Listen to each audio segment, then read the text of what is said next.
Welcome everybody to Memorial Stadium, home of Evanston High School, here for round two of the playoffs of the WFA, the Women's Football Alliance. John Cohn, Pam Shafrath bringing you the game. Here is the Chicago Force, Pam, taking on the Indianapolis Crash. And again, it's round two, and it's playoff time here on a hot late June day.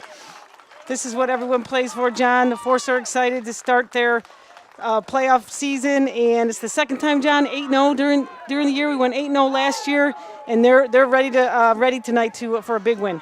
You get a look at the opening kickoff, and Indianapolis going to get the ball right off the bat, and they'll get the ball pretty good field position. Now, we should explain, Pam, when we say round two of the playoffs, and you see number 44 for the Crash down there. She returned it. That's Erica Johnson.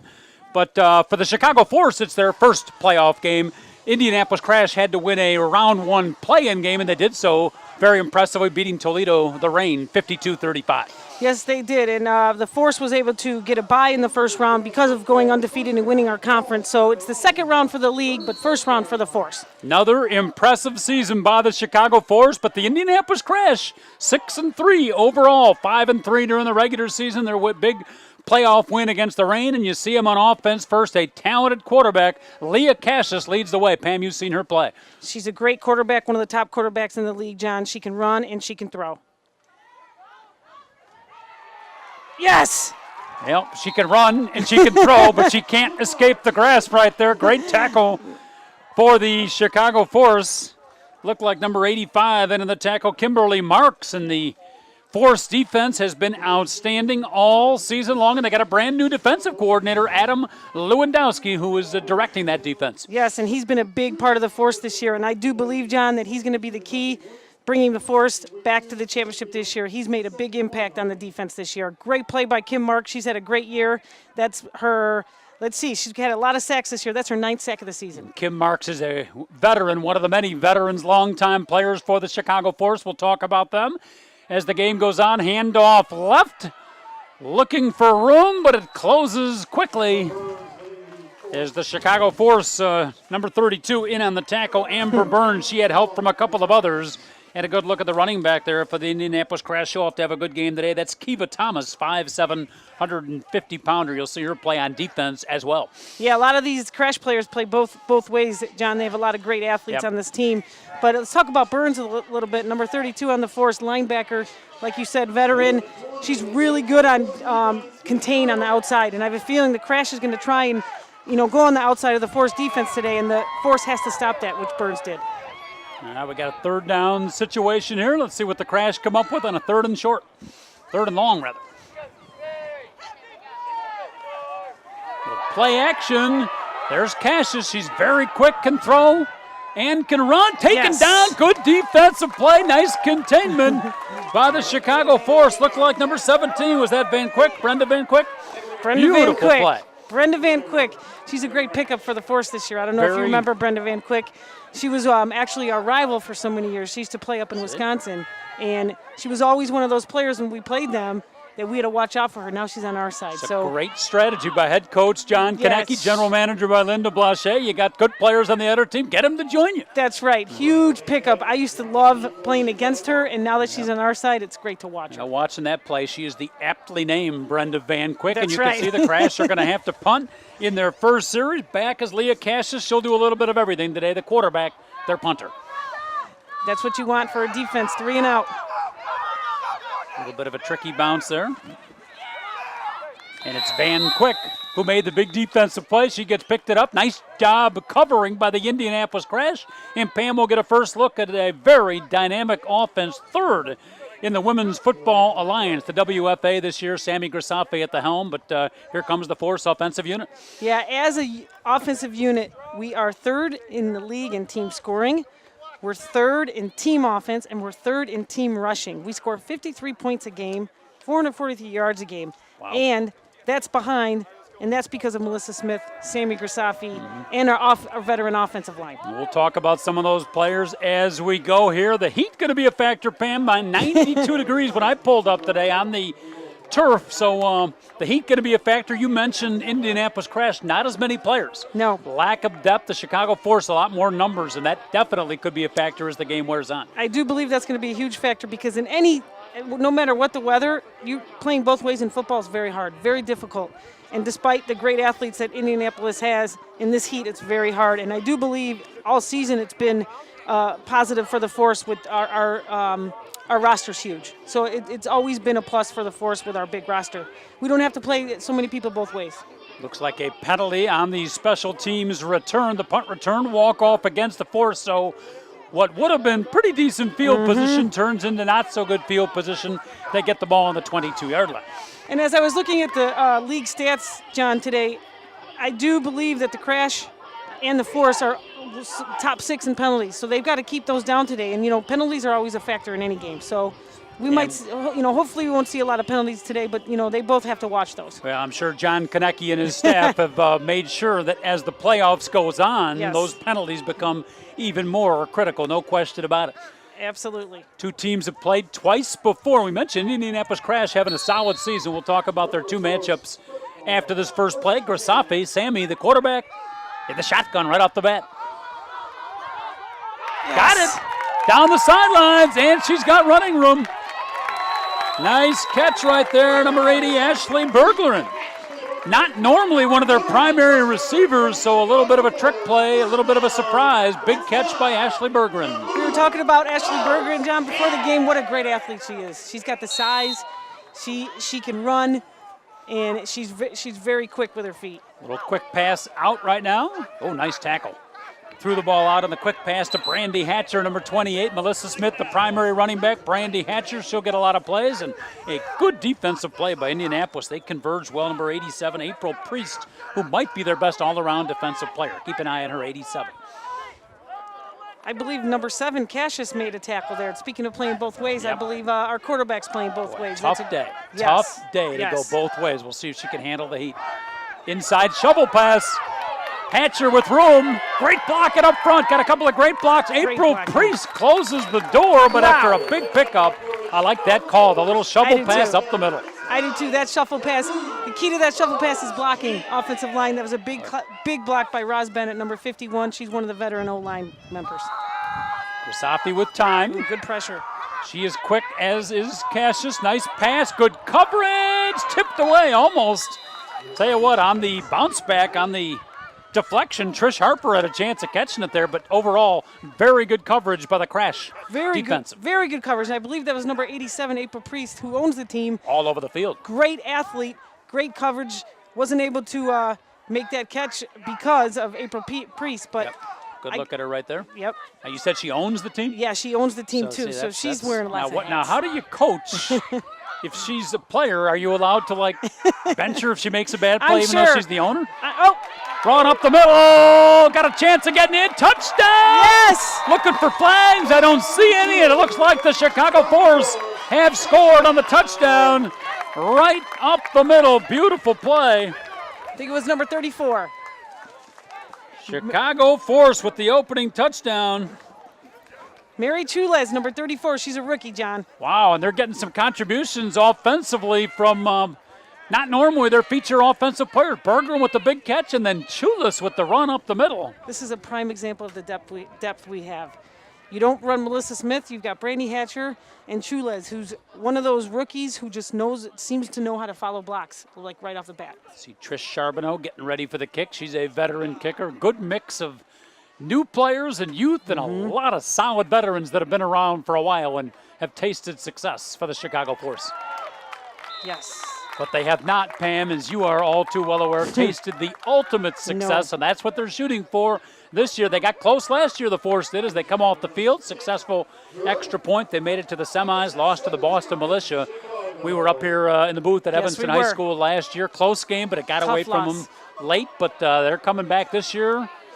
Chance to meet the Militia if they can win a couple of playoff games. That was a real tough loss last year, John. It looked like last year was the year we were going to go back to the championship since 08. Real tough loss to Boston, but this year, very, very good chance we're going to have a rematch against Boston. And I do believe everyone that's back last year, this year, doesn't want to go through that again. So they're looking forward to that matchup. But like you said earlier, one game at a time, and we have a good chance again, 8-0, and we're that much more experienced this year. Yeah, you got a good look at the force on the sidelines there, and I'm sure John Konecki and the coaching staff, Adam Lewandowski, Stacy Baker, Bill Smith, great coaching staff for the force have reminded the players, forget about down the road. You got to beat this Indianapolis team first, and then next week, the winner of this game will be back here, if the force wins, back here at Evanston High School, taking on the winner of Jacksonville and Atlanta. Yeah. The Atlanta Phoenix. Which two are very good teams. Two very good teams with strong players and teams we've never faced before. And a lot of times, we face Boston Militia. We kind of know what we're going to get with them. But when you go against teams you haven't faced, it's always harder. You never know what you're going to get. You don't know how physical teams are. I believe in football. Sometimes you might not have the talent, but if you're very physical, it makes you even better. And that's what I believe Crash has to do today. They got to be very physical today. Yep, up the middle, they're going to get good field position again on the special teams up near the 40-yard line. Leah Cassius will take charge of the Indianapolis offense. We mentioned the first 2 times they played. And again, I preface it by saying Indianapolis had a good regular season. 5-3, they won their playoff game, so a very effective team, but 2 of their games were against the Chicago Force, 71-0 in game 1, 72-0 in game 2. Pam, you've been through that before as a team that's gotten thrashed a couple of times mentally, psychologically. What do you think the Indianapolis Crash, how do they get themselves up? What do they try to do different this game? Very, very hard, I think, when it's 100. They have never scored on the Force. So, number one, their offense is thinking we've got to score on this team. They've got it. Here we go with the nice. They're thinking we've got to score on the Force. We got to be able to score to win. So their main thing was offense. I think they've got to come in with a different game plan. We're the third ranked defense in the league. So not only the third offense in the league, we're third defense. We're a very strong team. I believe they have a big job ahead of them today. But I think they're coming off a 3-0 run right now. Yep. So they have a lot of momentum, and I think they're a tough team with great athletes. And I think it's only their second year, and they believe they're good. And I think they're a great team. And they've just got to come in today and forget about the 2 games. And they got to come in with a different mindset and say, hey, we could beat this team. And that's how they're going to win. And try some things different, too. Yeah. I mean, I would assume the Force is going to be ready for some different plays, different approach offensively. But we will see the Crash at the 40, 2nd down and 8, inside handoff, going nowhere. Is the interior of the Chicago Force defensive line with a hold, and that'll set up a 3rd and 8. No gain on that particular play. Very good line play by the Force there. The line did their job, and the linebackers, Becky Tewstead made that tackle, along with Candace Griffin, who's a safety. But that's been the strength of our defense this year, is our line. They've done a really good job, and their job is to clog up the middle and let our linebackers make the tackles, and that's exactly what they've been doing that this year, and it's a big reason is because Coach Lewandowski came in. One thing we should mention, I don't think we have, is that the leading tackler for the Chicago Force, Darcy Leslie, they're arguably their top defensive player, out for this particular game. She'll be back next week, but they're resting her, so they are without their leading tackler. Darcy Leslie is the Chicago Force. Here's 3rd and 8. Cassius has nowhere to go. She had a brief moment where she looked downfield from the shotgun, but the Chicago Force defensive line with a quick surge, setting up a 4th down again. Impressive defensive effort by the front line. Led by Kim Marks, John, number 85. I believe that's her 10th sack of the season. Wow, she stepped up as a player this year, as a leader this year. Another veteran, big part of the defense. I believe she's making up for Darcy this game. She knows that Darcy's not out there. She knows she's got to make a big impact. That's her right there, number 85, longtime veteran of the Force, and she knows it's playoff time. There's a good look at her, taking that right defensive end spot. This is what you play for. This is what your goal is every year. Crash going for it. Nope, they're going to kick. Thought for a minute they might try it. Kicking away from Van Quick, and they'll get a good roll. And again, not so great field position. Almost the exact same spot, Pam, as they got it last time. And we should mention the last time the Force got it, they didn't have a whole lot of problem marching down the field. Didn't. But that's a good punt. And we didn't even see Melissa Smith, the top running back in the league. Goes to show you, like I said earlier, how deep our offense is all around. That was a nice punt. The mental psyche of the Indianapolis Crash here. They got to try to find a way to hang in and keep it close. And one of their strategies, you alluded to it, was to get some ball control and keep the Force offense off. Well, Yes. twice they've gone 4 and out, so Yes. not the way the Crash wanted to start. The key to this game for the Crash is they've got to keep the Force offense off the field, because just like all year we saw in the first set of downs, Force was able to score very quickly, and the key is to keep this Force offense off the field and get some clock time down and score for the Crash.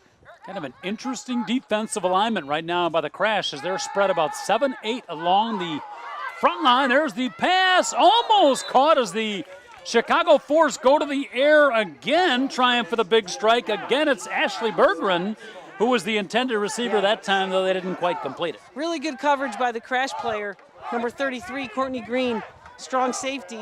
She did a good job of making up some room. It looked like Berggren was open, and she did a good job of deflecting that pass and making up some ground there. And what's interesting is Ashley has not been a primary receiver, as we see the handoff right here up the middle. Good pickup up the middle. First down yardage, so the passing game not on first down, but Brandy Hatcher goes up the middle behind that great offensive line. But I started to say about Berggren as we go to the hurry-up offense. Only 5 catches all season, 27 yards, so they're trying to establish her in the playoffs. Yeah, she's been a little quiet this season, but what a great athlete. And, they have the talent to go to any of these receivers. It doesn't surprise me they're using Ashley. Here comes the hurry-up. Out of the shotgun, the fake handoff, or the handoff, I should say. Yeah, Sammy did a good job of that. But the Indianapolis Crash did a real good job They of did. not buying the fake and converging defensively. Looked like it was Brandy Hatcher again on the give. So far we have not seen the leading touchdown running back in the WFA, Melissa Smith. Looks like they're going to give Brandy Hatcher maybe the majority of carries, and we have an injury down to the field. Yeah, it looks like Brandy Hatcher. Let's hope she's okay, because she's a really good running back for the Force. And let's hope she's okay. Maybe the wind got knocked out of her. Really good compliment to Melissa Smith. Melissa Smith is a power back. You got Brandy Hatcher, a little shiftier, smaller back. And she does a real good job of following her blocks, too, just like the rookie who scored the touchdown, Chules. And let Looks me like ask you, she's as we walking off. Look at the Force players on the sidelines, and Brandy Hatcher does look like she's Walking okay, off, although yes. shaking up, a little bit slow. So we'll see. I'm sure the medical people will check her out, make sure she's okay if she goes back in. But I noticed the Force players on the sidelines all with helmets on. On a hot day, would it not be better to take the helmet off and let the head breathe a little bit? No, I agree. I think if you get too hot, I think definitely take your helmet out, get some water on your head, put it back on. Maybe they're doing that, but it's always a team rule. On the sideline, your helmet's on. Okay. That way, when you're called to go in, you're not messing with your helmet. All right. So the rule is football, you keep your helmet on, because when it's time to go in, you're not messing with your helmet. Okay. Very good. Well, I'm sure for all the players, good look at the ball club there. And Brandy Hatcher going to the sidelines. She'll be checked out. Chicago Force offense back in action. Good pickup there, making up for some lost yards. Going to set up a third and about 6 yards to go. Pick up a 3 on that particular play. That was Mary Chules again, number 34, the rookie that scored in the first set of downs. Mary Chules getting some solid running time here. Mary on the season, 47 carries, 227 yards, averages 4.8 a carry. She's basically been their third running back. Grasafi back to pass. Beautiful throw, wide open. Yes! Wide open, finally brought down near the 24-yard line. Allie Zuby, one of the favorite targets. The Grasafi to Zuby connection. Pam has created mayhem for many WFA teams, and today it's doing it for the Indianapolis Crash. Great pass. LB Zuby, short post, middle of the field. Perfect pass by Sammy Grasafi. I mean, as you see now, we can run and we can pass. Grasafi on the rollout this time, very mobile. Good pass again. Chance to bring it down, not quite. Looks like number 84 for the Chicago Force on the catch. That's Dana Vermillier with the catch, as Grasafi is using a number of different targets here.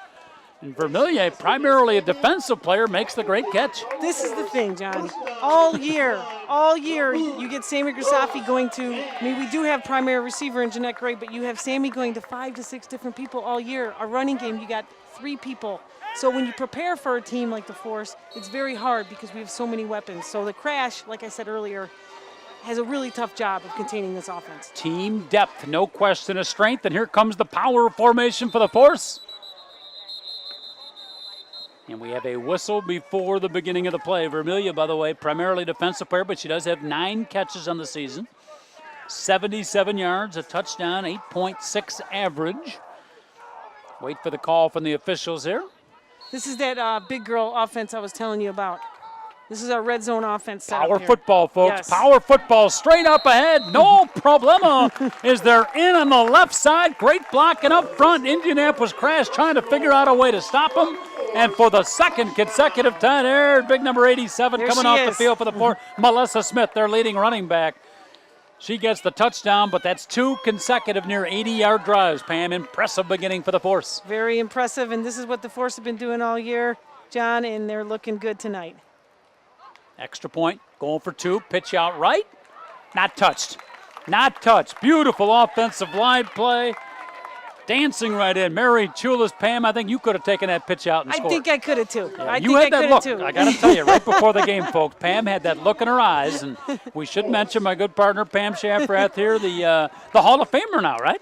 I'm Induction. lucky enough and very humbled, yes. With Linda Bechet this year, we both went into the Force Hall of Fame, and what a great feeling to go in with an old teammate of mine, and very proud and very humbled. First 2 members of the Chicago Hall of Fame, so I'm working up here with the Hall of Famer, but you look like you were ready to put the pads on and get out there and play some playoff football. I thought I was going to be doing the show solo. It's so hard. Every time I come to a game, I see everyone, all my old teammates in equipment, and the feeling never goes away to want to play again. We did. Once you got up in the booth, the door is locked, so if you get that Yeah. desire, you are not able to get out. Don't let me out. Don't let me out. You see the Indianapolis Crash back deep, Angelita Furman, number 42. But right off the bat, early, with 5:39 left in the first quarter, the Force in playoff mode. Right off the bat, couple of touchdowns, up 15-0. Speaking of beginning of the game, when I was down on the field with the Force team, I got to say, I've never seen them more prepared than I did before the game, walking in. They looked psyched. They looked ready to go. Well, again, it's a Chicago Force team that has had tremendous success over their 10 years.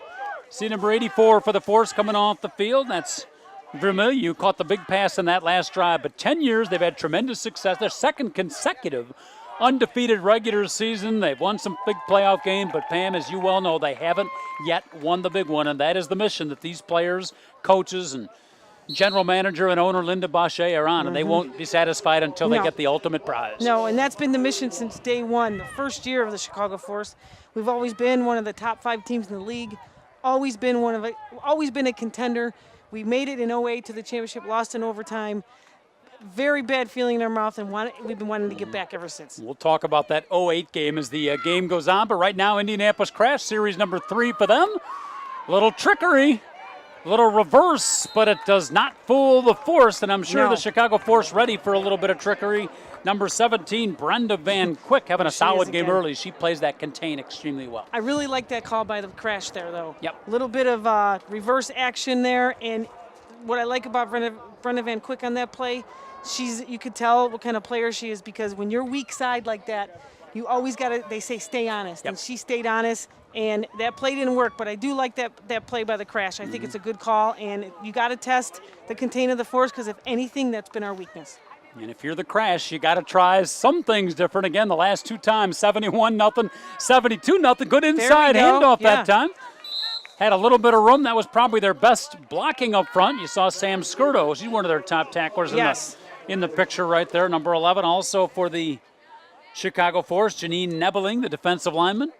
Injured player down for the Crash. That was number 22 that got the ball, Kiva Thomas. She's got 2 touchdowns for the Crash this year, and she's has run the ball 12 times for 178 yards. She's one of their, they're not a big running team, but she's one of their running backs that they're going to give the ball to a lot. Yep.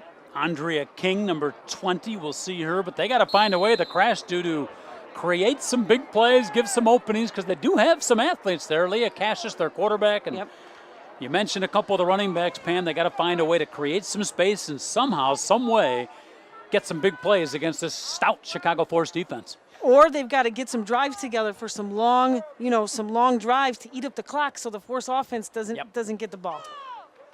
See what they come up with here from the shotgun formation. Leah Cassius. Inside handoff. Nowhere. Ooh. Taken down. Got a flag. We'll see where the play comes. Taken down big time at number 91. One of the veterans on that defensive lineman, Tammy Engelman, with the takedown. Let's wait for the call from the official. They'll probably decline that. Well, yeah, we'll see. We'll see. We'll see what John Konecki and coaching staff decides to do. They're going to decline it, I think. I would think so. Well, what a shot by Tammy Engelman. Number 91, Tammy Engelman. Now, if you look at her stats, she's 6 foot 345. This is a big defensive lineman. That's who you want on your line. I mean, she just shouldered the crash running back and she went down. And Tammy Engelman, speaking of her, she's was named to the second team all-star team in the whole league. Again, so I think she made it last year too, yes. right? She's been a number of years all-star. And again, the Force have a lot of veterans. We talked about Kim Mark. Darcy Leslie's been around for a long time. Burns, Becky Tewsted, Brenda Van Quick. Yep. Big, strong defense this year for the Force. I believe that's going to be a big difference this year, too. Near blocked. I think it might have been partially blocked, but either way, the Force going to get better field position. Let's see. Better grab it here.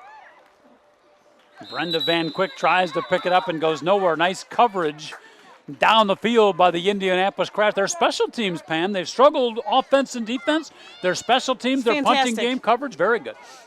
Good punts, good coverage, good tackling. You know, it's always hard to tackle. Open field tackles are very hard on kicks and any kind of kicks, and they're doing a really good job of it. But as I was saying on the previous set of downs, the Force defense, I think this year, we've always had earlier years in our history, our defense has been our strength. We kind of went to the last few years after our championship, our offense was our strength. But I do believe the difference this year, and I think is going to put us over, is our defense is back. We got a very strong defense again this year. Grasafi back to pass again on first down. Bergeron again, the target, and nice coverage by number 33 for the Crash, Courtney Green. Boy, the Force are coming out throwing on first down. They are, and I think what they want to do is, get the Crash defense thinking pass, and that's going to open up their running game. And like I said, it's so much to prepare for the Crash defense, but it just seems like the Crash defense is going in spurts tonight. They do a real good job on coverage and run coverage, and then it seems like they don't do a good job. They need a little more consistency right now. Handoff inside, big pickup, enough for a first down. Wow. Nice pickup. That's Choles, who continues to get a lot of carries. Rookie having a good year. Number 34, Mary Choles, and we mentioned the veterans on the team, and we should mention the quarterback, Sammy Grasafi. She's been around for a while, not all 10 years, but been around for a long time. She was part of that 08 game, one of the best quarterbacks in the WSA. The very charismatic Sammy Grasafi at quarterback. Long pass again. What a beautiful strike. Yes! Bergeron down the right sideline. Touchdown number 3 for the Chicago Force. Absolutely perfect pass from Sammy Grasafi. The tight spiral, and Ashley Bergeron has become the primary target today. What a catch by the ex-All-American basketball player out of the University of Illinois. What a great athlete coming out of Illinois. You remember her in high school. I coached against her. Yeah, she also played softball, big softball player. Tremendous softball player. And she's a softball coach right now. So, but it just seems like you see Ashley Bergeron having a big game today. Early in the year, these players of the Force have breakout games. It just seems like Ashley Bergeron's breakout game is today so far. Great job today by her. Going for 2. Easily in the Chicago Force with 2:25 left in the first quarter, up 23-0. We should mention, even though the scores the first 2 times were lopsided, the first time they played at the end of the first quarter, it was only the Force 6, Indianapolis 0. So it was somewhat close for a while. But here, and again, I think the Force are in playoff mode, Pam Shafrath. They sure are. And if you notice, our Sammy Grasafi's perfect passes so far, and our running game, the middle's wide open. Our line is creating these wonderful holes for our running backs, and it's pretty amazing. So it's setting up our passing game, setting up the running game, our running game setting up the passing game. It's a lot to stop for the Crash. Good look at the director, the coach, 6 years with the Chicago Force, his second year as the head coach. John Konecki coaches high school football at Creek Monee. He's the offensive coordinator, and again in his second year as the head coach, a graduate of Brother Rice High School on the southwest side of Chicago. He is such a good coach. And, you know, my last year that I played in '08, he was just our offensive coordinator. And I got to tell you, this man is on a mission. After what happened last year and with the loss to Boston, I said earlier, I've never seen our team more ready. When I saw our the Chicago Force in pads today, I've never seen the coaches more ready. The look on Coach Konecki's face today said it all. He's so determined, he's so intense, and he's so focused right now. And it showed in the Chicago Force play. You remember some of these guys, you see Bill Smith huddling up the longtime assistant coach, Coach Yes. Smith, one of the favorites of the players. But you remember some of these coaches, now Lewandowski and Konecki, they're coaching their high school teams in the summer and coaching the women's team. So they got a whole ton of football. Once the women's season is over, and hopefully that won't be for a while, they start with their high school practices. Right away. Yes, Probably so doubles. that's Probably a doubles. lot of football. It truly has to be a love, a passion, and enthusiasm for the game. But absolutely. double duty for these guys. And get a look at the Chicago Force kickoff team. And with our average of over 50 points a game, Pam, to put it mildly, our kickoff team has had a little bit of practice this year. They sure have. They sure have. And kickoff's fun. That was one of my favorite things in playing football was kickoffs. You get to make the first tackle. And talk about coverage. That was nice. Good special teams coverage by the Chicago Force. Again, up 23-0 here in the first quarter. We mentioned the offense, over 50 points a game, 435 points in the season. How about the defense?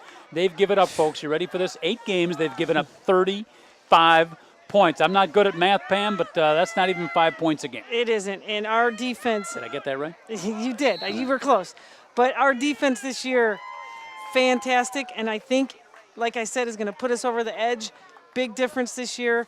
It's always been one of our strengths, and it's so good to see as a defensive player that I was to see our defense back, and we are fantastic, and we're a fun defensive team to watch. Going to ask you about the defensive backs. You mentioned that's one of the changes from last year, but let's get a look at the first down play. Good up the middle run.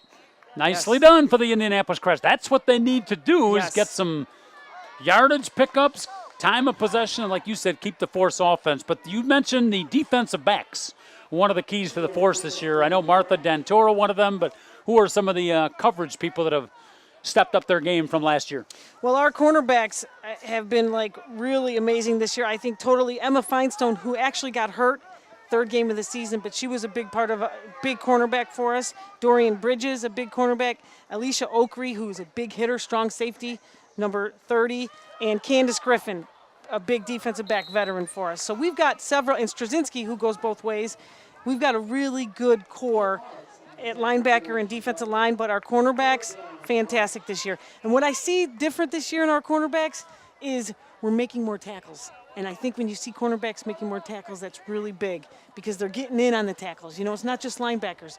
It's everyone getting in. And Brenda Van Quick, a big pickup for us at strong safety, number 17. Speaking of big, you get a look at the Indianapolis huddle. We talked about Tammy Engelman. How about number 98, Liz Rorick, a anchor for the Indianapolis Crash defensive and offensive line, 5'11", 350 from Indianapolis, Indiana, and Bishop Luers High School. She gives them a solid up-front presence. She sure does. Snap to the shotgun. Cassius with the fake. She can run, and here she goes. Broke the first tackle. Pretty good pickup. Leah Cassius, just a tremendous athlete. She can throw it. She can run it. She really is. I haven't done the percentages, Pam, but probably close to 70% of their total offense this year. Yeah, she's going to be key in this game, and I think we need to see more of her so far in this game. We haven't seen enough of her, but she can run. She can throw. She is one of the top quarterbacks in the league. She has a total of 15 touchdowns this year. And she's a big part of this team, and we're going to see a lot more of her today, I believe. Got 13 seconds. Not sure if the Crash are going to try to run off a play. Quarter number 1 might be coming to a close. And it looks like they will run the clock out again. The Crash playing a lot of players both ways on a very hot summer day here in the north suburbs of Chicago. There's the horn for the end of quarter number 1. 23-0. The Chicago Force leading the Indianapolis Crash. WJOB Hammond. Hey everybody, I'm Jim Deedlow. I'm the morning host here at WJOB. And I'm also one of the guys that's coming up with this great idea that WJOB goes into the next generation and we get a nice video situation going on. And you're watching that right now. Check us out at WJOB1230.com and you'll learn all about our video as we move into the next generation. We're happy to be with you guys, and we're happy to be keeping pace with technological innovation here in the Calumet region. I'm Jim Diedlow. Thanks a lot. Athletico. Isn't it about time you came off injured reserve? Schedule a complimentary injury screening at any of our convenient locations and receive personal attention by a licensed medical professional. Complimentary injury screenings are free, easy to schedule, and most importantly, provide you with peace of mind. Call 1-877-ATHLETICO or visit us online at athletico.com to find a location near you. Athletico, the official provider of physical therapy and athletic training to the Chicago Force. MOR is proud to be the team physician to the Chicago Bulls, Blackhawks, and your Chicago Force. That's Midwest Orthopedics at Rush, www.rushortho.com. Spin Nightclub is a sponsor of our Game Day MVP Award. At the end of each home game, we select an offensive and defensive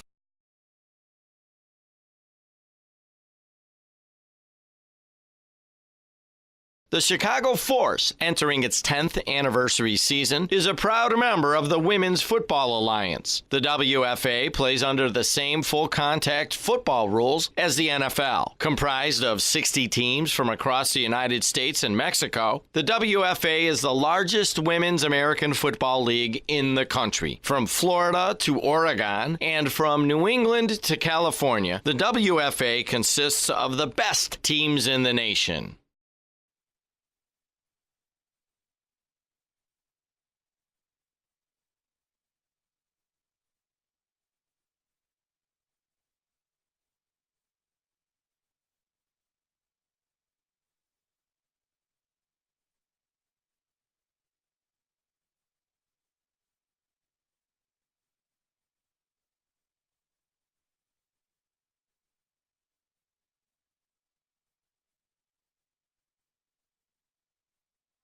Once she gets going, she's got some speed. She can take that outside edge, and she can gain a lot of yardage.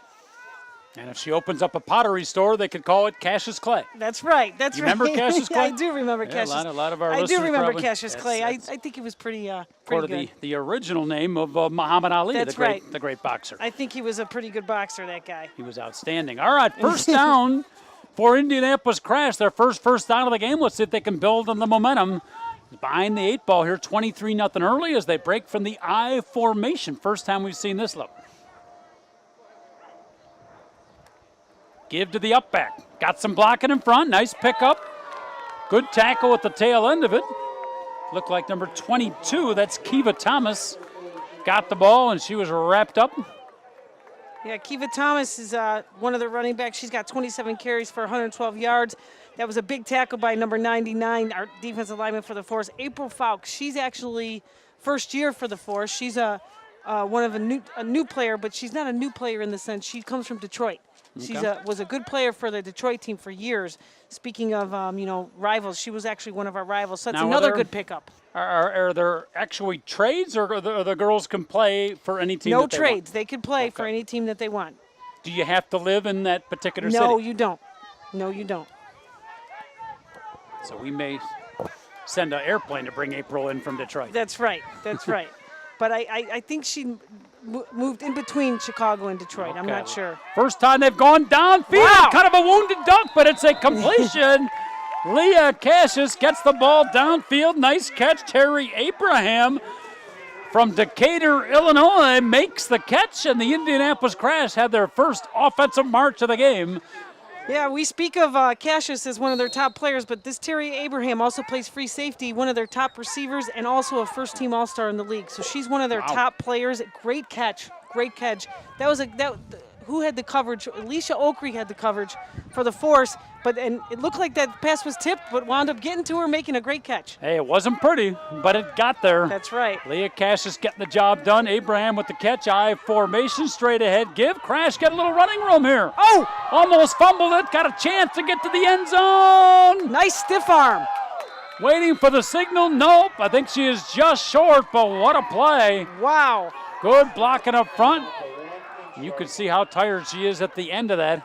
Not sure if that's Kiva Thomas. Let's take a look. Number 22, I believe. I think that's Kiva. It sure is. Boy, what a great run. Looked like it was going to break down early, but she was able to bounce to the outside. You can see, Pam, how tired these Indianapolis players are. And unfortunately, they do not have the depth that the Force do. And Kiva with a great run, but you can see she'll need to take a break. They don't. You got to give them a lot of credit, though, coming out today in this heat.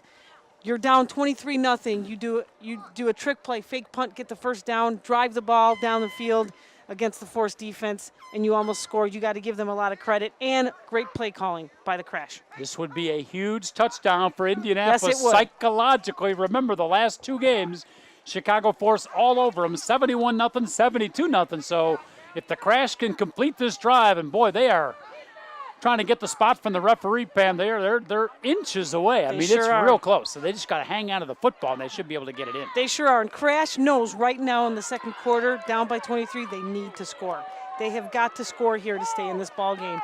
And Force defense, a lot of pride right now. Doesn't want to get scored on, and their coach is telling them, hey, we got to stop them here.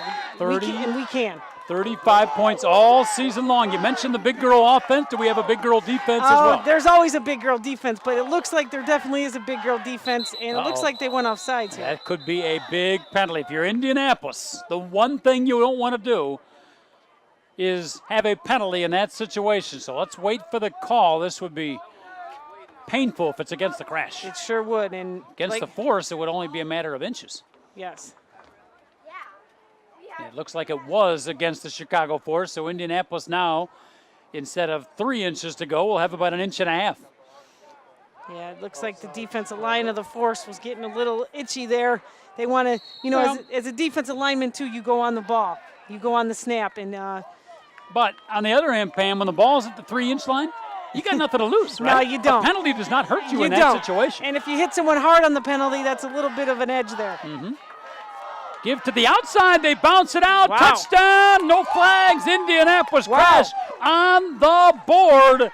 And in 2 games and a quarter, 9 quarters of football, they have not been able to score against the Force. They just did an impressive drive down the field. Kiva Thomas, who got the breather, scores the touchdown. You thought they'd go inside, Pam, but they bounced it outside, and she scored pretty easy. Kiva Thomas, that's her 3rd touchdown on the year. And if anything, I said earlier, the Forces contain, and outside is where you want to try and attack them. Because in the middle, it's very tough. But our outside is our weakness, and that's what the Crash is doing, and they're able to capitalize and score with Kiva Thomas. Get a look at the extra point. Looks like the Crash will go for 2. I formation again. You'd think Cassius on some kind of rollout situation here. Let's see what they call. There it is. Yep. See what some happens. good blocking up stutter front. step. Wow. Van Quick was the only one out there, and she's able to make it.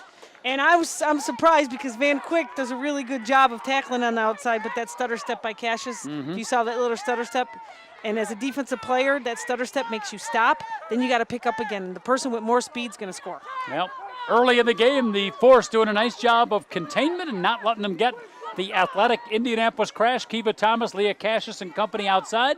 But in this last drive and the 2-pointer and the special teams 4th down punt fake, the Force was caught without that containment. And, I like that fourth down punt fake. You've got to do stuff like this against the Force. You're down 23-0, John. Yep. I love that call by the Crash, which means, they came here knowing they had a big job ahead of them, but they're not ready to back down. All right, plenty of time left. 23-8, the Indianapolis Crash get a little life in them early in the second quarter. Plenty of time. Round 2 of the playoffs. John Konecki not particularly happy with that last drive. And, John, I do think the Indianapolis Crash is a different team than the Force saw during the regular season when we did beat them by a big score. I think they're coming off a really good second half of the season where they gained momentum and gained confidence. And they're coming in today with a first playoff round win, and they're like, hey, you know what? We're going to give it all we got. Again, coming off a big victory last week, put up 52 points against the Toledo Rain. And we mentioned they had a heck of a regular season. They beat everybody except the Chicago Force. Then they lost to the West Michigan Mayhem. Yes. But those are their only 3 losses all season. So they've had good success, just not against the Force. Short kickoff. Picked up with some momentum. Good field position. Up the middle. Nice run across, Really nice run. Across the 50-yard line. Looked like number 26. That's Elizabeth Strozinski, one of their top wide receivers. So good field position for the Force. And Pam, that's the first time we've called Liz Strozinski, who's been a big factor this year. Liz Strozinski's another girl that comes from another team over the years. Another good pickup, great athlete who could play both ways. She's just got a lot of football smarts. She knows the game of football, and she's been a big factor in a lot of games this year. Particularly as a wide receiver. They haven't thrown to her. Now the Force have gone to the passing game, and not the short passing game, deep passing game on first down almost every time. Let's see what the call is here. Shotgun again, Grisafi back, going long. Someone's open. Zuby got it. Brought down. L.B. Zuby with the catch. Sammy Grisafi with a perfect throw. And the Chicago Force on the march, and they're going to go to the hurry-up offense. Good look at Albie right there. She's the backup quarterback, too. Yes, she is. She can play. She can do it all on offense. And, it seems like today, our receivers with matchups just they're bigger than the Crash players. And the matchups don't go well for the Crash here. Nice hands by Grisafi to handle the snap. Good coverage that time by Indy. Very good coverage. Good coverage. Boy, I'll tell you, Sammy Grisafi, and I'm sure she'll be the first to credit the offensive line because she gets time back there. When she gets time, she stands, man, she can run, but she stands tall in the pocket and throws such a gorgeous pass. Really an impressive quarterback to watch. She's so fun to watch. I can't say enough about Sammy Grisafi as, an old teammate and a football player. She's really become a leader of this ball club in this offense, and she's having a fantastic year. Was looking for Ashley Berger in that time. This time on the rollout, bullet pass. Nice catch, first down pickup inside the 10. That time Grisafi showed a little bit of her athletic skills on the run. She throws a strike, perfect pass. Dana Vermilia with the catch, and the Force are on the march. Vermilia having a big game. Yeah, I think that's her second catch of the day. Big second catch, and Sammy even got hit after that throw and still was able to make a perfect throw to Vermilia. Again, the hurry-up offense. Handoff this time up the middle. Touchdown, Chicago Force. And again, I think taking advantage of the Indianapolis Crash fact that they're tired, the hurry-up offense got in the end zone. I think number 87, is that Melissa Smith? Yes, it is. The leading touchdown running back in the WFA scores her first today. Off the left side, easily done. Yeah, Melissa Smith, I believe that's her 27th touchdown of the season. Amazing, amazing running back, top in the league.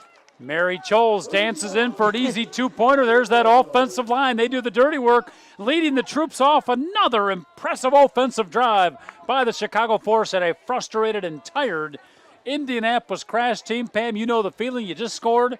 You got your offense going, and you couldn't get a stop defensively. That's frustrating. It's very frustrating. After the Crash scored at the kickoff, I was about to say before we started calling the game, but before that series, the Crash, as a defense, is thinking, we got to make a stand here. Their defensive players are saying, we got to do a 3-and-out. Even if they get a first down, we've got to stop them at some point, but let's not let them score so we can get the ball back.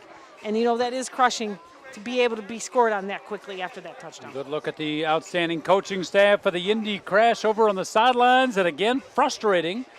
Not able to have enough players. And you could see in John Konecki and the Force taking advantage of that with that hurry-up offense. I'm sure that's part of the strategy is use the advantages you have, and team depth is one of them. The Crash were just tired in that last couple of plays. And as an old defensive player, it's tough to defend against that hurry-up offense. You got to have a lot of smart players, and you've got to make quick adjustments right away.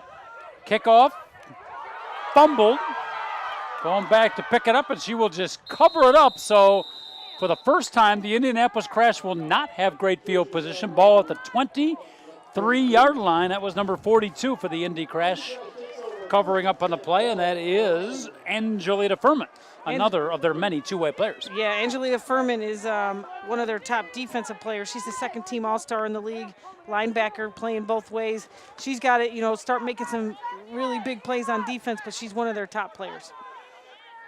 WFA, the Women's Football Alliance, 63 teams. I think got that right? 17 divisions spread throughout the country. Yep. Very impressive, a growing league, women's tackle football. Got the American League, you got the National League, 17 different divisions, both the Indianapolis Crash and the Chicago Force, I believe, in the National League Division number 7, one of the stronger divisions. And we're down to 16 teams, John, right now. Handoff up the middle, going nowhere. Again, that defensive line for the Chicago Force getting the job done. And remind everybody again, Darcy Leslie, the leading tackler for the Force, being rested today. She probably could have gone. Probably. I talked to her before the game on the sidelines, John, and she probably could have gone, but she's like, she needs another week's rest to be 100%. All right, good look at Tammy Engelman, number 91, one of the leaders of that defense. You see number 99, you talked about her earlier, Pam. Yep. You know, New you got, to the team. you know, you look at a defensive line and you need big players like April Fawkes and Tammy Engelman. I mean, those are the epitomes of D tackles right there, right in the middle. Good combination of strength and That's speed. right. There's and they're well Fawkes. coached. How about that stop? Right Wow. there, right up the middle. Nothing happening this time, and I'm sure as Folks, number 99, is the main one to stop Kiva Thomas. And I got a feeling, Pam, during that last offensive series, Adam Lewandowski, Coach Lou, huddled Coach up Lou. his defensive troops and probably didn't so nicely talk to him, and they have appeared to have adjusted pretty well in this most recent drive. Well, when you look at the series where the Crash scored, there were a lot of missed tackles. And I know Coach Lewandowski said, don't let that happen again. And it looks like after those few plays, yeah, like you said, it's not going to happen again. Coach Lewandowski, Aaron Lewandowski, coaches linebackers at Rich East High School. He's new as the defensive coordinator, correct? He is new as the defensive coordinator, and just what the Force needed to bring this defense back as one of the top defenses in the league. And I got to tell you, he's done an amazing job. And you could see it in all areas of the defense. Tackling, you could see it in all our blitzes. You could see it on the defensive line. You could see it just in the whole mental psyche of our defense. It's a new defense all around this year, and I believe that's one of the reasons why we're one of the top teams in the league. Graduate of Homewood Flossmoor High School, coaching now at Rich East, talking about young Adam Lewandowski, the defensive coordinator for the Force. His teams used to play John Konecki's Homewood Flossmoor team. They developed a connection, and Coach Konecki saw how strong Lewandowski coached. He said, hey, come on over to my side for the WFA. That's right. Been a nice combination. From the shotgun, Leah Cassius got time, looking deep. Good coverage. Got a flag. I didn't see anything deep, Pam, but the flag came from the defensive backfield. Let's wait for the call. From here, I couldn't see any defensive interference, but maybe from the referee's side, which was the other side of the play, maybe he saw something different. Let's wait for the call here, see if we get an offensive or defensive pass interference. Looked like it might be defensive pass interference, and the Indianapolis Crash, I believe, are going to get a first down. But that time, Cassius had time to throw. She did. Good protection. She did, and that's what the offensive line of the Crash has to do today. They have to get Cassius in this game, passing the ball and running the ball, and they gave her some time there, which you know, you see when you give her time, she's going to throw the ball to her receivers and get it there. First game. Now, we got no interceptions so far. One of the reasons they're not throwing the ball much, the first 2 games, it was an interception parade Yes, for the it Chicago was. Force. In fact, Martha Dantura in game 1 had 4 interceptions, and I think in game 2, the 72-0 win, I believe Darcy Leslie Yeah, she did. had 3 interceptions in that game. So She did. understandably, the Crash a little bit hesitant to Shy. throw the ball over the field. Yes.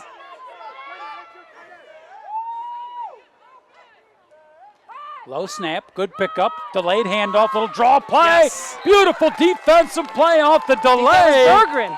Brought down by Ashley Berggren, having a big game. As they went to the little delay draw play, and Berggren would have nothing of it. Oh, there you see Berggren now playing a little bit of defense. I believe they get her with Ashley Berggren's speed. You get her at defensive end on defense, she's going to cover a lot of ground, and that's exactly what she did. Whatever Ashley Berggren had for breakfast this morning, double it up for next week if they're lucky enough to get there. Number That's 80 right. having one heck of a game, offensive and defensive, and it sets up a 2nd down and 17 for the Indianapolis Crash. Might have to put the ball up in the air, and you know the defensive backfield looking for a pick right now. Fake handoff. Cassius on the rollout. Taken down. She ran out of room, Pam. I'm not even sure if she was looking to throw. That might have been just a run all the way. No, I think that was a run all the way from the beginning, and they want to use Cassius on the long side of the field because of her speed. If you noticed, automatically quarterback keeper long side of the field trying to gain some ground to get Cassius on the outside, but you had Brenda Van Quick on the outside to make that play. Kelly Beal and Leslie Velez. Number 41 Beal, 55 Velez were in on that defensive coverage as they just strung the play out, and Cassius ran out of running room, sets up a 3rd down and 23. The Crash marching backwards at this point. That was a really good job of contained by the Force on that play. And they're going to have to keep doing a good job of contained because I think the Crash is definitely going to keep trying to go outside on the Force. I formation. Just 2 receivers split. Looks like they're going to play it safe. I was going to say play it safe, but they mishandle the handoff, and the Chicago Force on the recovery. And the Chicago Force get the football, the first turnover of the game. That's a tough play. That's a tough play for the Crash. And guess who recovered it? Ashley Berggren. Ashley Berggren having a game, making a run at the Spin Club's MVP player of the game. You saw number 97 out there congratulating their teammates. That's Jamie Menzik. We haven't talked about her. She's a first-team All-Star, I believe. Jamie Menzik, another veteran player, first-team All-Star. She's one of those players that's an emotional leader for the team, John. She loves the game of football, and she's such a presence out there. And talk about football smarts. I mean, when she comes at you, she's another big girl that, knows how to block well and a big part of the Force. Shotgun, Force, smelling the kill. Berggren again, not able to make the catch. That might be offensive interference. Yeah, potentially thought so. Let's see the 2 referees down the field converging. You see number 17 for the Crash. That's Ashley Berggren right there for the Force. Boy, she has been the primary target, no question. She has. They're going to wave off the flag. Going to wave it off. Good piece of officiating. I like that. Yes. Because that looked like a no call there. Yep. That was good. Yep. The good football there. You don't want to pick, and that was good football there. Good no call. Nice piece of officiating, getting together, waving it off, and the Chicago Force will have a 2nd down. As right after the turnover, Pam, they went for the kill, the long one. Again, Melissa Smith, their lead running back for the most part, getting a rest today. Yes. Going back to Berggren. No call again. Yep. Yeah, and that's a good no call. Yep. Good no call. Well, they must have seen something or something they wanted to establish with the Grasafi to Berggren passing. Well, what I like about Coach Konecki, too, and what he's been doing all year is he's been getting so many players involved all year that when you are playing against the Force and you're trying to prepare for the Force, who do you prepare for? You have all these people that you have to prepare for, and I think that's what Coach Konecki's been doing. It's been a process for him. All year, he's been getting these players time and, going to these players to develop them, and when it comes playoff time, it's going to be hard to even prepare for all these players, so it's going to make us that much stronger. There's the handoff to Chules up the front, up the middle, I should say. Picked up, I believe, a 1st down. Nice play. That's a nice tackle by one of their top tacklers, 42, Angelita Furman. But it seems like they can't stop that off-guard play. That off-guard running play this Force has been doing all day. And no matter who they run, it just seems like they gain 10 to 20 yards and a 1st down every play. The Crash has to learn how to stop that run today. Got a good look at Mary Chules coming off the field. Like you said, Pam, you pass the ball a lot. It sets up your running game. That's right. Speaking of the running game, Melissa Smith up the middle, the power back. Brought down, but not before a solid pickup. 6-7 yards up the middle. And a good look at Melissa Smith. We're not getting to see her as much as we normally do. But, Pam, here's the young lady who played for the Chicago Force, very successful back in 2008, I believe was her last season. 3 years off, and she got the itch, that same itch I saw in your eyes before the game. But Melissa, back with the team this year, what a pickup. What a great story, Melissa Smith this year. Comes back after 3 years off, becomes the top running back in the league. 27 touchdowns, counting today. Almost a touchdown there is Grasafi with the quick little slant pass to her favorite target and good buddy and backup quarterback Albie Zuby. Not quite that time, though. And again, good coverage. Number 17 for the Crash has been very active in this drive. Brittany Langley, 5'6", 135-pounder. And that was a little play action, little fake handoff before that quick slant, so that's tough to cover. Handoff here. Brought down in the end zone. Melissa Smith with her 3rd touchdown of the game, 28th on the season. You don't often see number 87, a running back's number, but She is a power back there. And again, after taking 3 years off, Melissa Smith back part of the force. And her 28th touchdown of the season, 3rd of the afternoon. Wow. Boy, what a nice combination of the deep pass and the power running game. Very tough to stop. 2-point conversion. Chulas again. Got it. Got it. Barry Chules having a big game, number 34. Maybe one of her busiest afternoons of the season, again, coming into the game. That's the 3rd 2-point conversion by Mary Chules today. 3rd 2-point. Had 47 carries coming into the season, so she was averaging about 6 carries a game. And Sammy Grisanfe and the offensive unit come off, and you get a look at, again, a very frustrated Indianapolis Crash team. But there's the Force, who have now built up a 39-8 lead, 6:11 left in the first half. And there's some of the offensive line, the young ladies up front. Talked about Engelman. You know, you can't say enough about our defensive line doing such a good job this year, but when you have good running backs that are running, you know, getting a lot of yards throughout the year and having the top running back in the league, what does that say? We have a really good offensive line, John. Got a good look at Felicia Rollins. We haven't called her name either. And you saw number Yep. 75 coming off the field, doing a heck of a job blocking that offensive line. And Stacy Baker, right, one of the ex-players. I think she's the conductor, the she is orchestrator of that offensive line. What a good player she was for us. Excellent player and a heck of a coach. Doing a great job with that O-line. Yeah, our O-line is one of the best in the league, one of the most veteran in the league, and a big reason why Melissa Smith is the top running back in the league. You got Keisha Brooks, Dawn Peterson, Jamie Menzick, Roz Bennett. I mean, you got players who know the game and, you know, have been in the system so long that, and John Konecki's system, and, you know, it's just like the New England Patriots in the NFL, and it's just like the Green Bay Packers in the NFL. And when you look at those great teams, the Pittsburgh Steelers, they all had good offensive lines, and they had players in their system for so long, and that equals just that veteran, you know, feel, and they just know the system, they know the plays, and they just work like one unit. And I think that's what the Force is, you know, we have so many veterans, and you just get a team that's really well-oiled. And as you see today, a well-oiled machine can score pretty quick. Sure, John Konecki, you saw him up on the screen there, appreciates that Bill Belichick comparison. Love that. Thank you very much, Pam Sheffran. That's what I see. I just see, you know, a dominant team that's always strong every year, and not only always strong every year, but always has the capability of going to the championship. And that's that's how the Patriots and Green Bay team are. Strong quarterbacks, you know, all around, good coaching, good players. Trish Charbonneau doing the kicking, and you would think down the playoff road her kickoff ability is going to be even more key. And again, she gets lots of practice.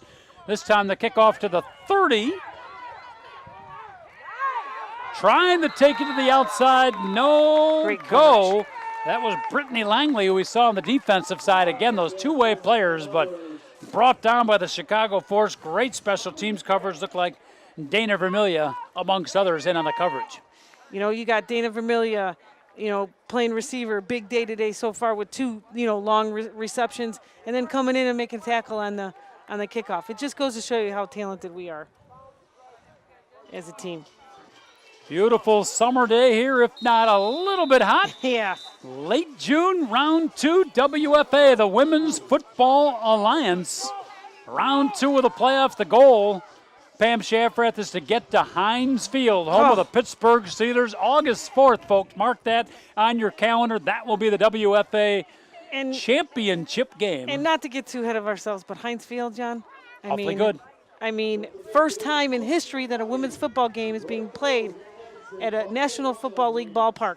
Now, we talked about earlier how the WFA and women's football is expanding, 62 teams, but you look at the Super Bowl and where it's being played, that's huge for women's football, and it makes me very, very happy. You need to get this league more publicity, no question about it. Tremendous female athletes here. And, of course, we mentioned Heinz Field. You got to talk about one of the teams that hopes to be there and a contender, the Pittsburgh Passion, right? Pittsburgh Passion has always been another dominant team in the WFA, and I believe we played them in the playoffs in 08, but always one of those teams that's a contender. And Franco Harris is part owner of that team, the old Pittsburgh Pirates. I believe you remember him.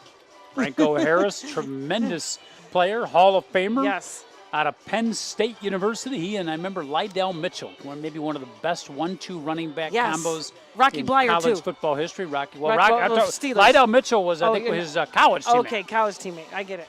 But in the NFL, Rocky Bleier, Franco Harris was in on the Immaculate Reception, right? Yes, and I do believe that weekend they're making the championship for the WFA. They're making it a whole weekend experience, so it's going to be a really neat thing for women's football. Excellent. That's the ultimate goal, folks, but step one is right here, and it's the Indianapolis Crash trying to fight their way back into the game. Handoff up the middle, nothing doing. Takedown in wrestling. I think they would give you 2 points for that. Let's see who's getting up from the ground there in the middle of the defense. Number 85 with the beautiful tackle up the middle, and that is Kimberly Marks, the veteran. Yep.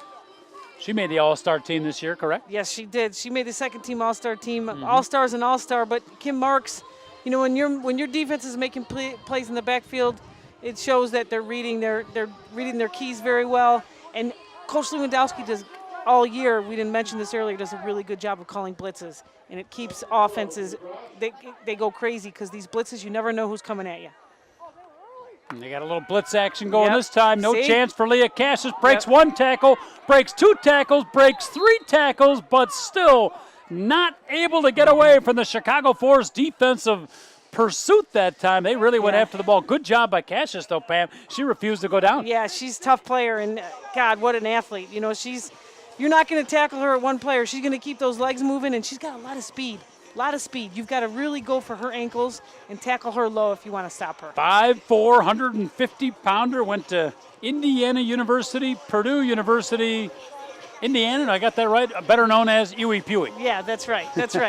But she's 5'4", 150 pounds of muscle. You can tell she's a very tough player, very good athlete. And it's just a shame they don't have more players over there for the Crash to give her a little bit of support, more depth, so girls don't have to go both sides of the football. Very, very tough to do, but of course that's one of the many challenges here that some of the women's teams have in the WFA, but it's getting better. It is getting better as the league gets more established.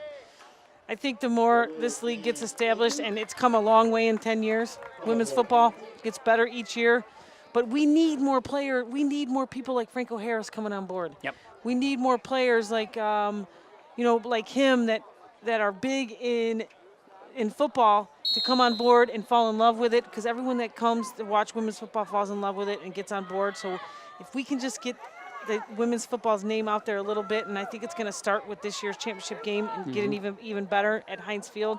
And it's also being televised on ESPN3, by the way, the championship game. Excellent. Which Have any is very Chicago athletes, any Chicago football-related personalities jumped on board a little bit? Well, with Israel the Adonijay came up one of our games and came up here in the booth and did the coin toss. So that was huge. Otis Wilson came one time. Excellent. So people know about us. We just got to get a little bigger. All right, back in the pocket. Cassius going deep. She got hit. Not able to plant that foot and throw it back down the field. Actually had a receiver open, Pam, but the rush was in. She did. Had to throw off the back foot and her arm got hit. I believe that rush was by Ashley Bergman, too, on the outside. You talk about Cassius as a runner, but if given time, she complete 60% of her passes this year, averaging 14.8, 56 out of 93. So not today, but the Indianapolis Crash against many of their opponents have had good success in the passing game, 60%. Highly impressive. Yeah, she sure has. She's one of the top quarterbacks in the league, and anyone that plays the Crash knows they have to stop Cassius. Punting situation. They faked it from this similar area of the field. I don't know that they'll do that again, but had success one time. Not much of a rush from the Force this time. No. Good kick. Well fielded. Got some blocking in front of her. Albie Zuby, folks, got the left sideline. Finally taken out of bounds, saving a touchdown is Leah Cassius, the quarterback, but a good run back by Albie Zuby, who does a little bit of everything. One of those veteran players, tremendous wide receiver, special teams player, and we may see her quarterbacking before this game is over. Yeah, Albie Zuby's been doing a little bit of everything this year, and I talk about leaders this year. John, before the game, we were talking about Kim Marks stepping up, Darcy Leslie stepping up, Sammy Grisafi stepping up as leaders, and the other person that stepped up is Albiona Zuby. gained a lot of confidence this year, and she's just having a fantastic year. Safe to say, Pam, for a lot of the teams, for a good part of the 63 teams, Albie Zuby probably could be a starting quarterback. Absolutely. No doubt in my mind. Good pass down the field. Oh, what a catch! What a catch down the field as the Force go for another touchdown. That's number 81, Trish Harper. And Pam, they continue to spread the wealth. They sure Grassafi do. to Harper. Wow. She's only had 2 receptions this year for 13 yards. Wow. Here's another, I talk about all the receivers for the Force that have really good size. Here's another receiver in Trish Harper. She's, she's at least 5'11", and she's just got the size, and she's a veteran from the 08 team. Had a big year in 08, and just fantastic catch there. Only 2 catches on the year, so she has not been a big part of the receiving game, but I'm telling you what, that you can't throw you can't draw a better pitch and catch than Sammy Grassafi and Trish Harper just did. Perfect throw, perfect catch, and again, it goes without saying, the offensive line giving Grassafi the protection. Yep, and Mary Chules again with the 2-point conversion makes it 47-8. Mary Chulis is making the 2-point conversion almost automatic here.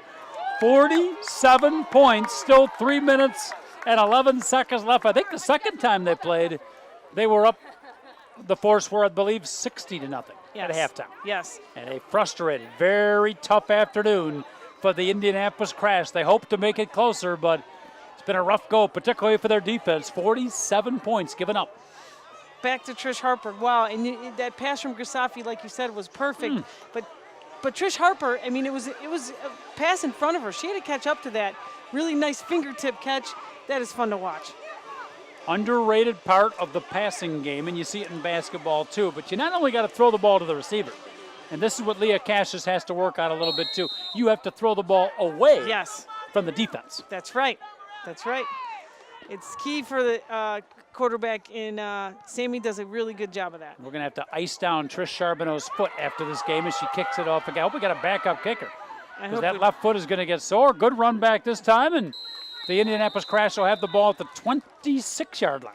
You know who else does a good job of that? When you want to compare NFL quarterbacks, is the quarterback for the Green Bay Packers. He does a really good job of leading the receiver away from the defense. Aaron Rodgers. Aaron Rodgers is fantastic at that. I'm sure Sammy Grassafi or any of the quarterbacks would appreciate that comparison as well. All right, 3:01 left.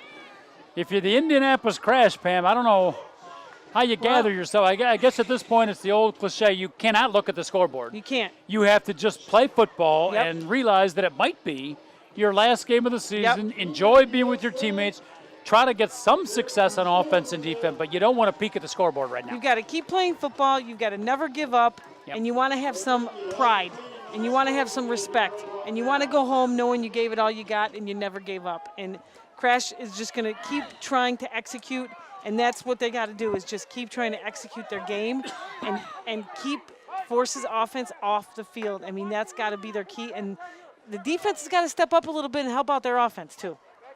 Fortunately for the Crash, they're going opposite the scoreboard now, so they don't have to look at it. Cash with a nice throw down the field. Catch. They're going to call it a catch. That was a great catch. Wow. In traffic. Fantastic. Number 21 for the Indy Crash. In traffic, Terry Abraham, the all-star, making a big catch. Wow, that was a great catch by Terry Abraham. Looked like Cassius threw to the sidelines, and she went up and got that ball over all the Force defenders. Two or three defenders around. Looked like the Chicago Force maybe calling timeout. Either way, there's a timeout on the field. Again, Pam Shaffrat, John Cohn bringing you the game here from the beautiful north suburbs of Chicago, home of the Evanston Wildcats, Murney Laser Field. Murney Laser, the longtime great coach here at Evanston High School, Pam. Yes. And we mentioned Darcy Leslie. I know Darcy played her sports here right at Evanston. She was a 3-sport star, I believe. No, I believe she played at Mather High School in the city. All right. But Darcy Leslie is one of those city kids who, like you said, played at every sport. Football or volleyball, basketball, softball. Yeah, great athlete out of Chicago. Boy, and in this day and age, and back in your time, a little bit easier to play 3 sports for a male or female. To excel in 3 sports in this day and age of high school sports it's not impossible, but it's awfully tough because of the commitment. It sure is. And looking at this field, Evanston campus here, isn't it beautiful? Beautiful. I mean, this is one of the top fields. They put this field in about 5 years ago. It's that brand new turf. Gorgeous. Yep. I would have loved to play on this field. I heard there's a few female players playing in the guys football program. Did you ever consider doing that at Niles West? You know what? I went to St. Scholastica High School, well, so there wasn't a football team. But I did play with the boys when I was in 7th and 8th grade. I was the only girl in Pop Warner League. So I did play with the boys when I was younger, and I have a twin brother. He was my teammate, and we played together, which was awesome. But I did coach here at Evanston High School. I coached here 2 years. I coached softball here. With Julie Colwell? Yes, Julie Colwell. Great lady. Yep. Referees a lot of volleyball now, softball, basketball. Yeah, she was a great person to work for, and I coached the freshmen for 2 years here, and I loved it. Well, I remember coaching against you yes. in softball and summer travel team. That was not a pleasant experience, believe me. All right, speaking of non-pleasant experiences, Indianapolis down 47-8, trying to put some points on the board before the end of the first half. A little different offensive look this time. Coming out of the timeout, nothing more exciting in sports, Pam, than to have a timeout and then to have the 2-minute warning right after that without running a play. Yeah, that's always tough. And you get all ready to start your play, and then all of a sudden 2-minute warning. I actually hated 2-minute warnings. I wanted to keep going. I wanted to keep going out here.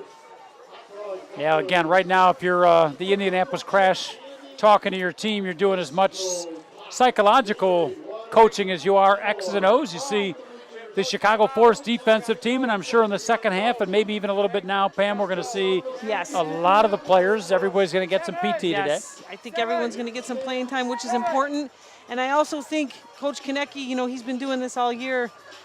He works on his hurry-up offense in games like this, and he works on different things that he might use in future games. And he's always trying to implement new things and new players, and he's probably going to do the same thing today in the rest of this game and just work on certain things so the Force can work on execution. One group we haven't talked about, we mentioned the offense, the defense, the special teams. We have not talked about the Chicago Spirit Brigade, the fantastic cheerleaders out here, Pam, that have been with the team for years. The Spirit Brigade, a true part of the team, and they were honored before the game. They were able to come out to the and be part of the pregame ceremony. Yeah, I believe they did the coin toss today, and the Spirit Brigade is, any kind of football experience, it's nice to have your Spirit Brigade and team cheering you on and making the game experience great. And they've been awesome for us, and we're lucky to have them. Fans enjoy them too, certainly, and we got a good turnout here at Evanston High School cheering on the Chicago Force and the Indianapolis Crash. Cash is back to throw, and it's open. Now it's a running race. It sure is. At the 30, the 20, going to get run down, tries to cut back. She'll go out of bounds, but what a play. Wow. What a catch. Looked like Terry Abraham, the all-purpose wide receiver, defensive back. Great play. She just didn't quite have enough to get in the end zone. Wow, what a great catch and a great throw by Lee Cassius. And Abraham, an all-star, and just did a midfield pattern and got away from Martha Dantuma and was able to catch it, fingertip catch, just like Trish Harper. And Dantuma is a lot taller than her, was able to catch up with those long legs of her. But what a great, great catch. You could see Abraham tapping the helmet, the universal signal to the coach to bring somebody else in. And the coach looks around, not a lot of people on the sideline, but they will give Abraham a brief break. Indianapolis Crash, minute 48 left. Trying to get some feel good here before the start of the second half. See if they can put the ball in the end zone. Terry Abraham has 6 catches for 155 for the year before this game. Yep, average 36, 3 touchdowns. She's a big receiver for them. Average is 26 yards per catch. What a takedown right there. Kim Marks, wow. I'm telling you, in wrestling, that's 2-point takedown. I can see the referee signaling right down. That's another backfield tackle by Kim Marks, man. She's ready to play today, and she's not happy about that big gain by Abraham. Tammy Engelman, Kim Marks, and looks like number 73, and that would be Arteria Ziegler right now, the interior, strong interior of the Chicago Force defensive front. I formation. Long snap. Cassius rolling out, thought about passing, cutback. Nice cutback, ooh. Vicious tackle, picked up some nice yard, but brought down Dana Vermilia with the tackle. You know, usually don't see Cassius cut back. She tries to go to the outside every time. I think that's a good move by her. She needs to start doing that. Real nice play. She needs to start doing that more often to give the Force defense different looks. But that was a big hit by Candace Griffin. We talked about her earlier, another a big defensive back for the Force this year. She definitely could tackle. I love watching her make tackles. She has great form, and that was a really big hit by her. I apologize. I called that wrong. It was Candace Griffin indeed with the hit. Sets up a 3rd down and 5. 56 seconds left. Timeout on the field. The Indianapolis Crash knocking on the door, and I don't know if it can be enough to overcome the deficit, but Pam, from a psychological standpoint, from a competitive standpoint, a touchdown here for Indy, huge at halftime. And like I said earlier, the Crash wants to leave today knowing they gave it all they got. Yep. All they had. And, you know, they want to execute right now. And I think, you know, they want to score before halftime here. And they want to say, hey, you know what? I know the scores, you know, there's a big difference in the score, but we're not giving up. And it shows a lot about their team. It shows a lot about the character of their team. It shows a lot about the kind of athletes they have. And it shows a lot about the coaching. I give a lot of credit to the Crash team. It's definitely a different Crash team that I saw earlier in the season. Yep, playing much more competitively, no question about it. Split backfield, Cassius in the shotgun. 56 seconds left, bad snap. She got to pick it up first, then locate. Escapes the first defender, trying to find a receiver. Got to throw it downfield as she can. Now, that could be intentional grounding. Yeah. But she's out of the pocket, so it will not be. She did have an open receiver, and she hit John Konecki perfectly. And he missed it. And Konecki, so hopefully he was a defensive player. Coach Konecki, very poor hand, but it was right in the old breadbasket. I'm sure Hopefully Coach Konecki was a defensive player, because I don't know about receiver there. That was right to him. I'm sure the players will give him a hard time about that, but Cassius running for her life that time, Pam. Yeah, Force did a good job of picking up on that botched snap and having the speed to get her back here and not let her get outside. Big play by the Chicago defense. 4th and 5, and I think it's safe to say field goal not in the thought processes of the Indianapolis Crash. Nah. They're going to go for it here. 4th and 5. Abraham back in the game. Langley, number 17, out at the wide receiver spot. See what they call. See what kind of blitz Lewandowski runs here. It's just a little bit of time. Going to the corner of the end zone. Picked off. Dan Tuma's got some running room. Brought down. But Martha Tuma, her 6th interception of the season. She had 4 in one game against the Crash. Number 82 saving the touchdown with the big pick. I believe with that pick, John, she leads the league in interceptions right now. Martha Tuma, you see the good size she has from her defensive back spot. She's 5'11", 155, and a defensive back in this league, there's not many that are 5'11". So that gives her really great size and those long arms to pick off those passes. 37 seconds left. I would think we're not going to see Grasafi drop back to pass. They'll probably just run out the clock here and go into halftime with that 47-8 lead. And as soon as I say that, Sammy Grasafi back to pass, looking long for Albie Zuba. She's got it. 30, 20, not going to be caught. 10, touchdown, Chicago Force.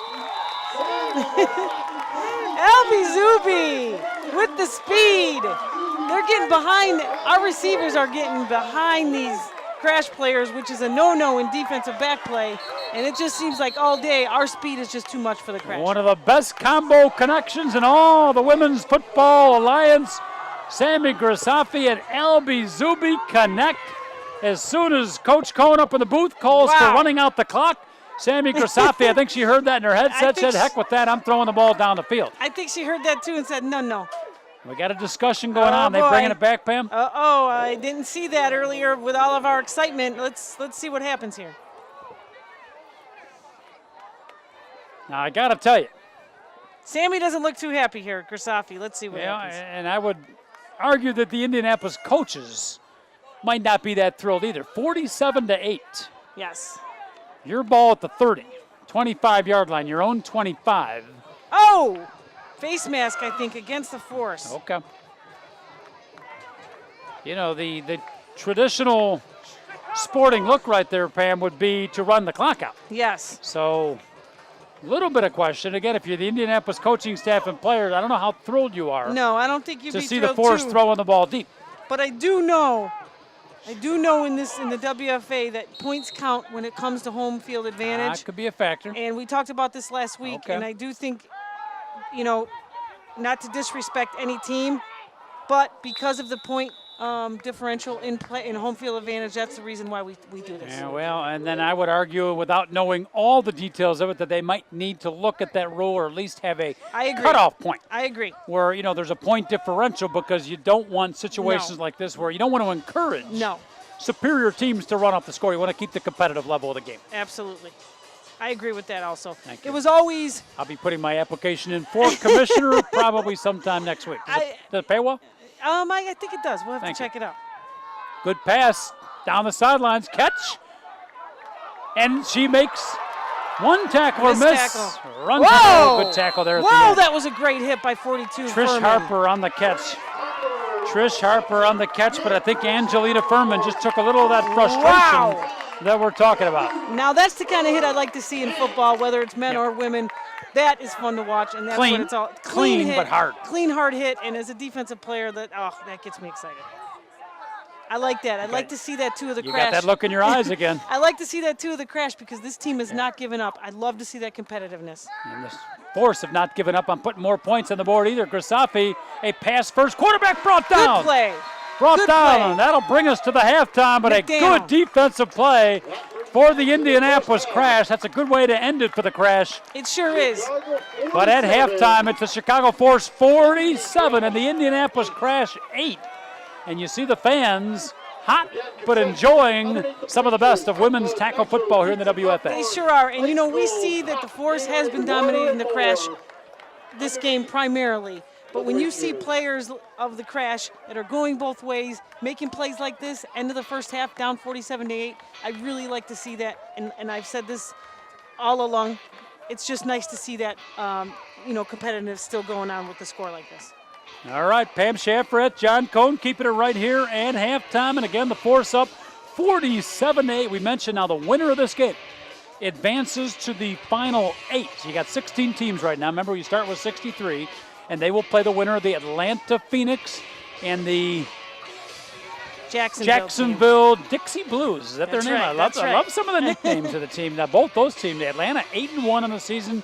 Jacksonville, like the Force, undefeated. Yes. So big game next week. This will be a primer for that, and that'll get you to the round of 8. And again, the goal is to get to August 4th, the Super Bowl, the championship game from Heinz Field. Actually, I think they call it the Silver Sport. The Silver Sport Women's Football Championship. All right, we'll take a break. Back with the second half here from Evanston High School. John Cohn and Pam Shaffrath back in a minute.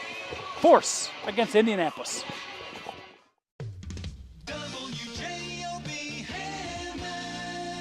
It's Michael D. Stewart. Been here for 8.5 years at WJOB and WJOB1230.com. It's been a while, but we finally got our video stuff up and running. We're excited about it. All the great opportunities available right here on WJOB1230.com.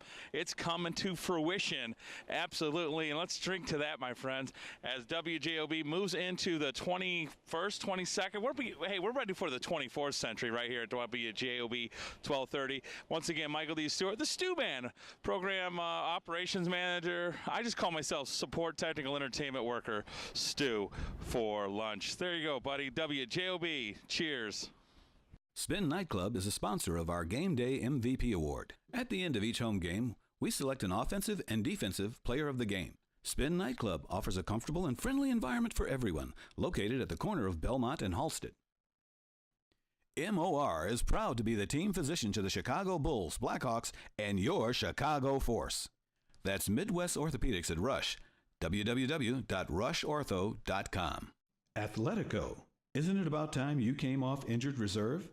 Schedule a complimentary injury screening at any of our convenient locations and receive personal attention by a licensed medical professional. Complimentary injury screenings are free, easy to schedule, and most importantly, provide you with peace of mind. Call 1-877-ATHLETICO or visit us online at athletico.com to find a location near you. Athletico, the official provider of physical therapy and athletic training to the Chicago Force. All right, here we go. Second half play. Chicago Force, Grisafi again down the field. And again, it's Albie Zuby. Good catch inside the 35 to the 33, 32-yard line. Grisafi to Zuby. Just like starting out the first half, John, we start out the second half with a nice pass and long post pattern. Albie Zuby, I don't think I've ever seen Sammy this accurate. Boy, I'll tell you, the passing game has been dramatic. That's the first fumble off the long snap. Grisafi out of the pocket, throws a strike. First down pickup, maybe more. 10, 5, that's going to be a touchdown. Play number 2 for the Chicago Force. Right off the get-go, and the Force get the TD. Brandy Srede with the touchdown. She broke a tackle, Brandy Serta, and gets in the end zone, 6 points. What a way to start second half, Pam. Brandy Serta, another veteran of the team, also played in the 08 championship team, and she's one of those players, has a lot of football savvy, and what a great catch and great run after the catch. That play looked fairly harmless at the beginning, didn't it? It did. Little roll out by Grisafi off the fumble. Here goes Chules in for the automatic 2 points. Too easy. Too easy on the left side of the offensive line. If the Indy crash, you got to find a way to stop number 34 in those 2-point plays, but that touchdown play started off a fumbled shotgun snap. Grisafi rolled out, completed the pass to Serta. You thought it was going to be like a little 7-8 yard completion. It did. Next thing you know, she's sprinting to the end zone. And it all started with Sammy making that botch snap work and rolling out, finding that open receiver. Brandy Serta, escaped the tackle and was able to score, but it just goes to show you our effort. But that was the 6th 2-point conversion by Mary Chules today. 6th. Making a run at our MVP player of the game is Mary Chules. Having a heck of a game, number 34. And Sammy Grisafi maybe inspired coming out at halftime by the fact that they were playing her song, her music. She's not only a talented quarterback, Pam, but that was her song playing as the halftime came to an end. Yes. Multi-talented quarterback. Sammy Grisafi not only is a fantastic football player, but is an up-and-coming singer-songwriter in the Chicago area. She has an album out on iTunes. Anyone that is interested in listening to Sammy, go on iTunes and look for the album Atlantis is what it's called. And I really recommend you guys. I mean, she's a fantastic singer-songwriter. She kind of reminds me a little Janis Joplin / Melissa Etheridge, kind of bluesy, kind of, she's fantastic. Any truth to the rumor that there might be a Pam Shafrath, if you look real carefully, dancing in the background? Can we dispel that rumor? You know what? No, you can't, but I've been to some of Sammy's gigs. Maybe you see me in the background a little bit. My eyes are not great, but I thought I saw a little shimmy bop from a Shafrath in the background. I love to dance, and especially to Sammy's music. All right, Indy Crash get the ball, first series, second half, and they had moments of success offensively, Pam, including their last drive at the half. They were not able to put the ball in the end zone, the interception, but they did march the ball, so they've had some success offensively. They have, and it's been a little bit of Lee Cassius with her running, and she's had several receivers that she's gone to, and, they have it. They just got to put it together a little more consistently to get some first downs and some long drives. Now, we were talking to one of the members of the highly esteemed administrative staff of the Indianapolis Crash at halftime, and apparently, and we'll talk about it after this play, but they've had a number of injuries, including a couple of girls that are playing. They have, and I believe it says a lot about the Crash team because despite all their injuries this year, they made the playoffs, made it through the past round, the first round, and I know it's been a lopsided day today overall, but you look at the heart of the Crash, they've got a lot of it. Terry Abraham, we've seen her. The spirited, quick, athletic wide receiver apparently playing with an injury, and she's still playing a heck of a game. And their quarterback, Leah Cassius, playing with an injured foot. You would never think they had injuries today. Yeah, all I know is if she's playing with an injured foot now, it got to be awfully tough when she's perfectly healthy. But again, that's one of the problems when you lack depth. But head coach Sean Owens doing the best he can, and see if the Force can get it going here in the second half. Handoff inside. Not that time. Number 22, Kiva Thomas. She scored the first touchdown of the Crash. Kiva Thomas on that run. They're still trying to get that out on the outside of Force and trying to get some first downs here. Good coverage by the Chicago Force defense. Number 55, Samantha Skirtle. We haven't called her number a lot, but certainly one of the top defensive players. A second-year veteran and an all-star last year, I know, for the Chicago Force. Yeah, Sammy Skirtle is one of those up-and-coming players in the WFA. She's not a big-size linebacker. but she's got a lot of linebacker ability. Still learning the game. She's still learning the game, and she's having a great year. She reminds me, and I'm not comparing her to Dick Buckus with her size, but she reminds me of Dick Buckus with the way she tackles. When you're in her grip, they don't get away. Number 55, that's the number of Doug Buffone, another linebacker to play with Dick Butkus. The Indy crash pass goes incomplete, will force up potentially a punting situation. But the other thing I got to mention about Samantha Skirto is she does hail from my hometown, Glenview, Illinois. Oh, all right. Throw some kudos in for Glenview. That's right. But she's definitely a great athlete and one of those athletes that came to play football and really caught on quick, and she's fun to watch. A lot of upside. Only 2 years in the game, and again, a lot of for the women here. No football in junior high and high school, so for a lot of them, yes, they're athletes, but got to learn the game of football. Yes, and I'm glad you brought that up, John, because I believe personally, and this is a little dream of mine, I believe personally that for women's football to get bigger, we have to start women's football with girls football and start getting some little girls to start playing football. I believe that's the only way women's football is going to get bigger and better. We got to start getting some little girls to play. That's a dream of mine, to see little girls in pads. I hope that happens someday, and maybe I could be a part of that in the future, but I believe that's the key. Girls Youth Football League, would that lead in then to potentially high school girls football? Absolutely. I totally believe in that, and I believe it could happen, and that's how it started with women's softball. Little girls started to play, and it caught on like wildfire.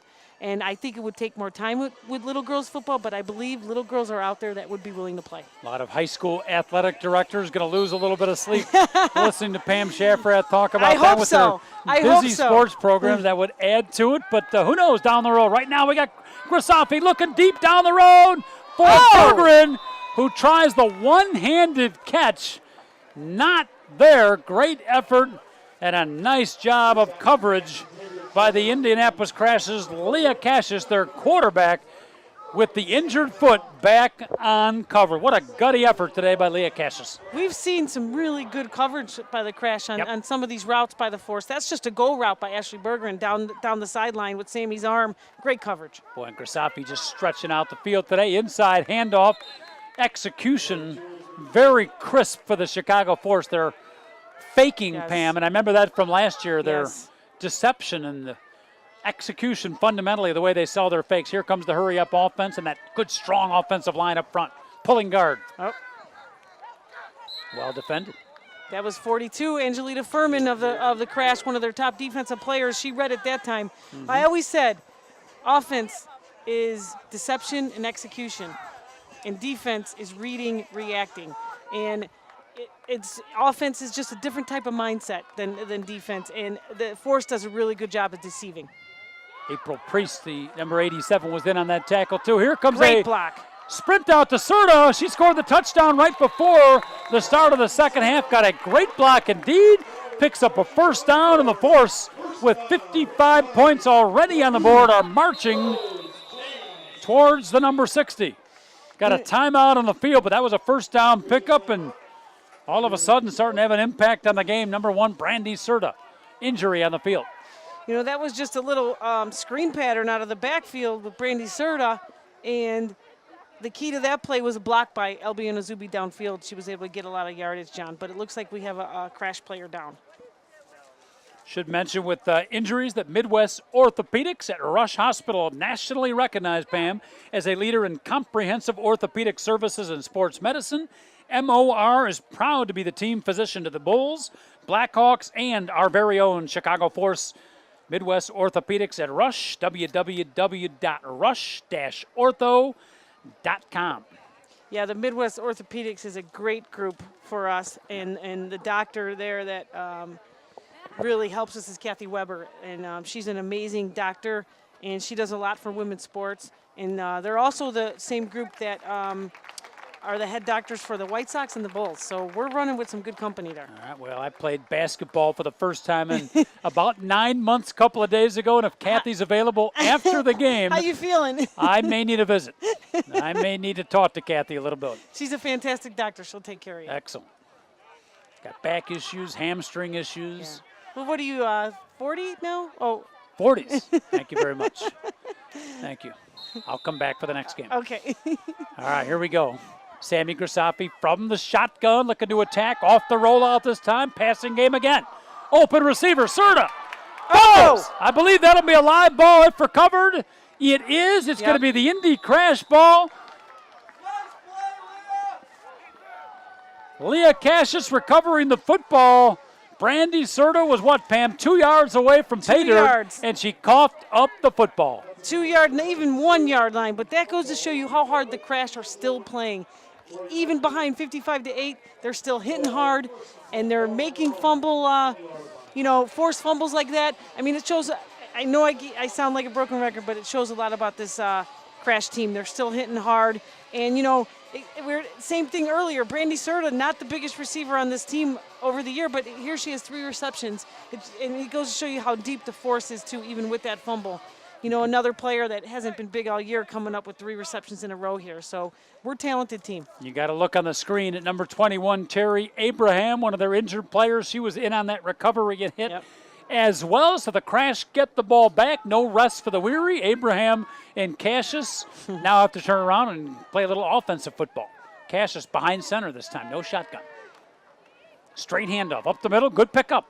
Yes. Good, solid pickup up the middle. 4 or 5 yards. Number 22, Kiva Thomas, off tackle run there. Really good blocking, picks up a good 5-6 yards. And, let's hope the Crash can get some first downs here and eat up some clock time and, leave here with holding their heads up. Got to look at some of the Indianapolis offensive linemen. Number 61, Katrina Davis. 62, Jen Watkins. Some of the young ladies up front doing the blocking, doing the dirty work for the Indianapolis Crash. Let's see if they try to establish that running game. Different formation look this time. Single back. We haven't seen that much for the Crash. No, we haven't. Maybe at a halftime adjustment. Straight ahead give. Pick up a 3. Yes. So you could see, Pam, one of the things they talked about at halftime is, we said it at the start of the game for the Crash, behind Kiva Thomas and the O-line, pick up some first down, try to control the football and keep it away from the force offense. Yep, and mix it up, bring in some new plays and, and just try and establish something so we can try something else. And they haven't been able to really establish anything. And as an offense, you want to establish some things to where you can open up other things. And, they're pushing, they're running the ball here. Let's see if they can get a first down. Mm-hmm. Power formation, I formation. 1 receiver split up, 1 receiver down. Straight ahead give. Straight ahead. Whoa, what a drive. What an effort. Yes. She got met early. Talking about number 42 for the Crash. The All-Star, Angelita Furman, 5'7", 203.5 pounds. That was all effort, Pam, because she got met and just picked up the extra yards. It was, and that's one of their top linebackers on the team, Angelita Furman, going both ways, playing fullback there. And she went up against Keisha Brooks, which is a big girl for the Force, number 53, a veteran. And it goes to show you how strong Angelita Furman is to push her back like that. Good look at Danielle Menzik right there, number 97, as Pam mentioned, one of the leaders of the team. Jamie Menzik, I apologize. Yes. And it looks like there was a penalty. Yes. So unfortunately for the Indianapolis Crash, they had a pretty good drive going, but the penalty sets them back and puts a 3rd and 10. 3rd down and 10, so they may have to go to the pass. Let's see what the play call is. Looks like the Force is not blitzing as much either at this point in the game. Fake. No, the handoff. Nice pickup, so they're starting to get the ground game going a little bit. Kiva Thomas, a workhorse. They're giving the ball early and often to her. Kiva coming into the game only had 27 carries. Andrea King, I don't know if she's injured or not, Pam. She's their primary running back. Yes, she is. But not getting the handoffs today, it's Kiva Thomas, and she has been a workhorse, and they found a little bit of a soft spot in the Chicago Force defense. Yeah, number 30, Alicia Okry.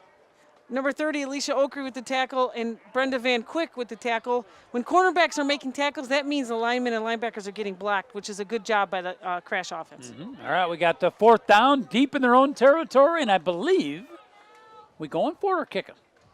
We'll see what happens. Maybe another fake here. Okay, I thought they were going for the fake, but they're going to kick low trajectory. Nice kick. But right over the head of Albie Zuba. Albie picks it up. Got some running room. 40. Past the midfield stripe. Brought down at the 47-yard lines. Nice return by Albie Zuby. Tackle by number 72, Lisa Watson of the Crash. She's their all-star offensive lineman. covering kicks here. It just goes to show you how multi-talented women football athletes are. It's hot down there, folks. You're down 55-8, and you still got your all-star lineman running downfield and making a tackle. I love to see that. And, I stress women's football, we're not getting paid to do this. We're considered a semi-pro league because some of our travel's paid for.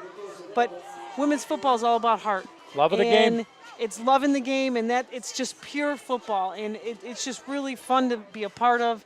It's, for me, being retired, it's fun to still be a part of it for me, fun to watch, and I just really wish people out there listening to us take a bigger, look at our league and women's football, and really try and just tell everyone about it, because it really is really a good product and something fun to watch. No question about it. You got a good look at Indianapolis's number 91, Jennifer Irvin, their outstanding defensive lineman.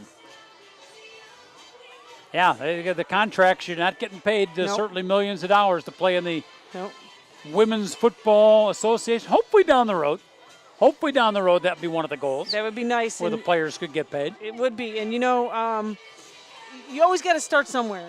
And we've started our bud, and we'll start it as a seed, and it's budding, and let's hope it could flower even more.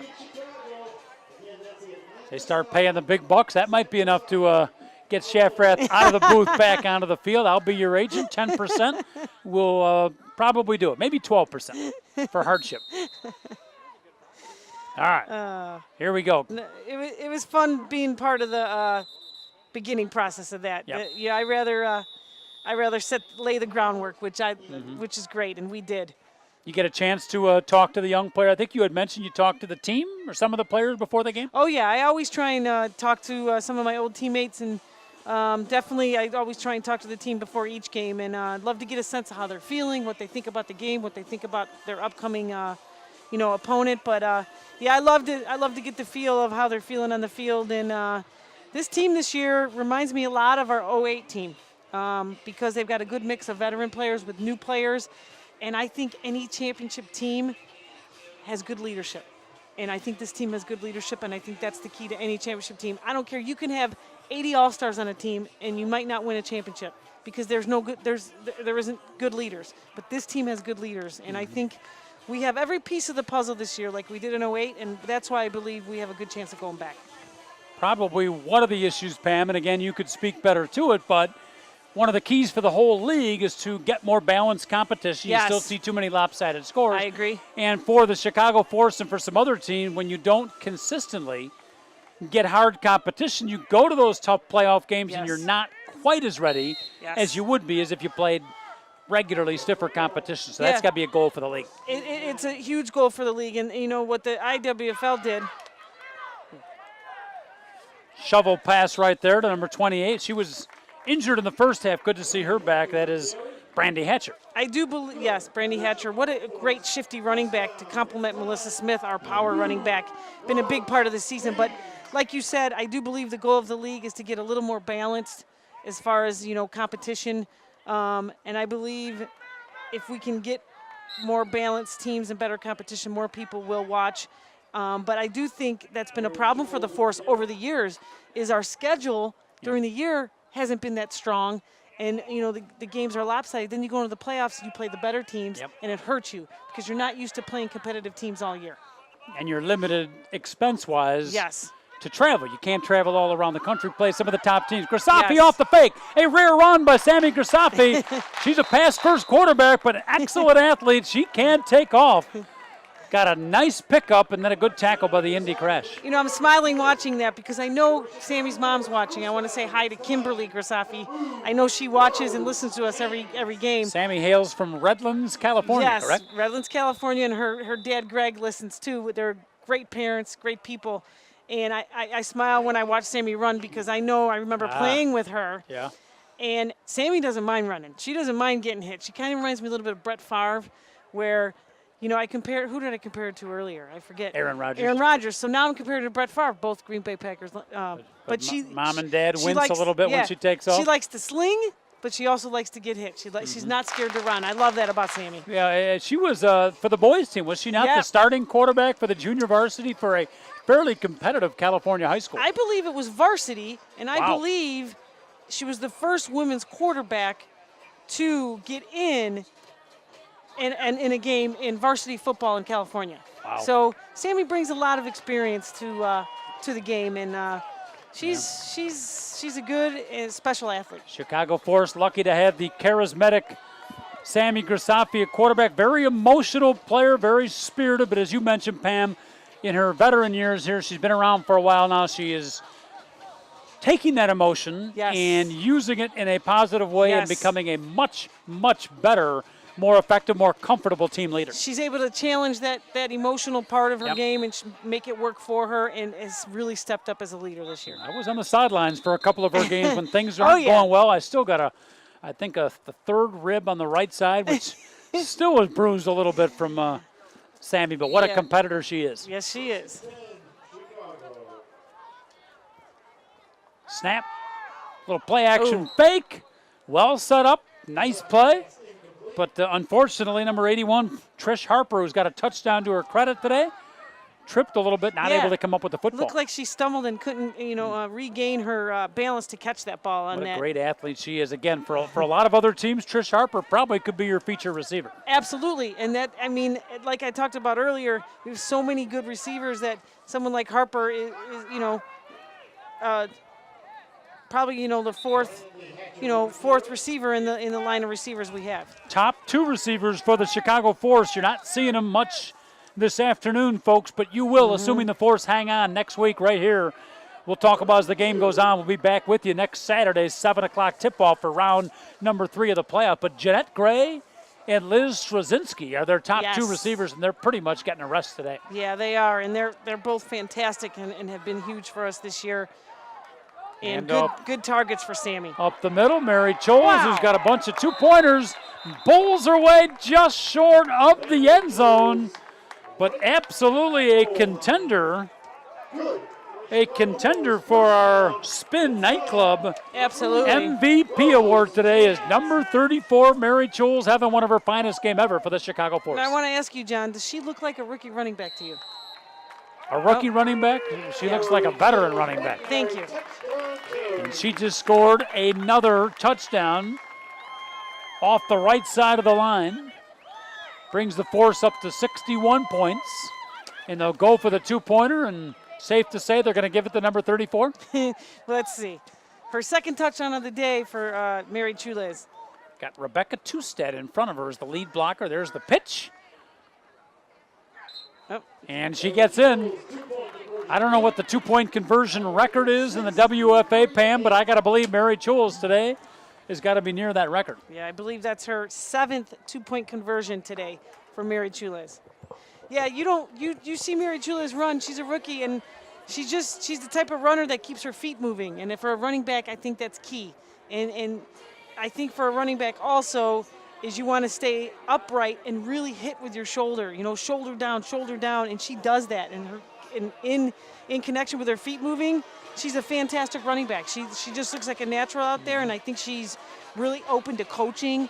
She's just one of those athletes that's just going to improve every game. Good look at her right there. Mary Chules got a little advice and compliments from the coaching staff. You got Melissa Smith, the great runner, number 87. You got Brandy Hatcher, the change of pace back, and now you got Mary Chules, kind of the in-between. That is a nice 1-2-3 combo, and it's maybe a little bit of a problem for Coach John Konecki to get them all in, but that's one of those good problems to have. It sure is, and I believe Coach John Konecki's has done a really good job of getting everyone in this year, getting some, experience and some playing time, and I think he does a good job of that at practice too. So when they do get to games, they're able to execute. Now the Indy Crash, I believe the rules of the league. When the lead is 40 points or more, you've got the option to ask for the running clock. Yeah, I know in high school football they will do that, and as a competitor you don't want to do that, Pam, but at some absolutely point, not. Sean Owens and the outstanding coaching staff of the Indianapolis Crash, you do have to think about injuries, so we'll keep an eye on that. Right now, no running clock. Yeah, we're going to have another kickoff for Trish Charbonneau, who talk a little bit about Trish. She's I believe, I want to say a 9-year veteran, and used to play linebacker, tight end, fullback, and now she's our team kicker. So she's a really great story too, and can play anywhere on the field. Do I remember her as a receiver in that 08 game? She was actually a linebacker in the 08 game, Okay. and you're right, and a little bit of tight end. Okay. There was a tall receiver that was our primary target. Angie Bandstrom, number 18. Might have been her, yeah. Yep. One of our primary receivers. Who was the one who caught the ball as the clock ran out? We were looking. Trish Harper. Okay. Number 81 that Yep. caught the touchdown today. We were Yep. talking about that earlier. They were the Chicago Force at the time. The no timeouts were running to line up for what would have been a league championship game-winning field goal, makeable field goal, but the clock ran out. A We were painful out of moment, timeouts. and then we lose the coin flip, which is a whole other story. Yes, that was a whole other story. Talk about that in a second. Right now, Leah Cassius back in the shotgun. Got a little movement beforehand. That'll be a penalty. But it's almost like the shootout in soccer, Pam. It's an anticlimactic way to win the game, but it's different than the shootout because at least the shootout in soccer is fair. Yes. Each team gets 5 kicks. I do not like it at any level. We talked about this last year, not just women's football, even in professional football. I don't a either. coin flip. One team gets the ball, Yep. and you drive down, kick a field goal, game over without any response from the other team. Yeah, I don't like it, and Bad they rule. actually changed it the year after that championship.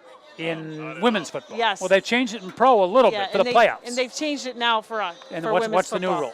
Now it's, I believe you get the ball on the. Okay.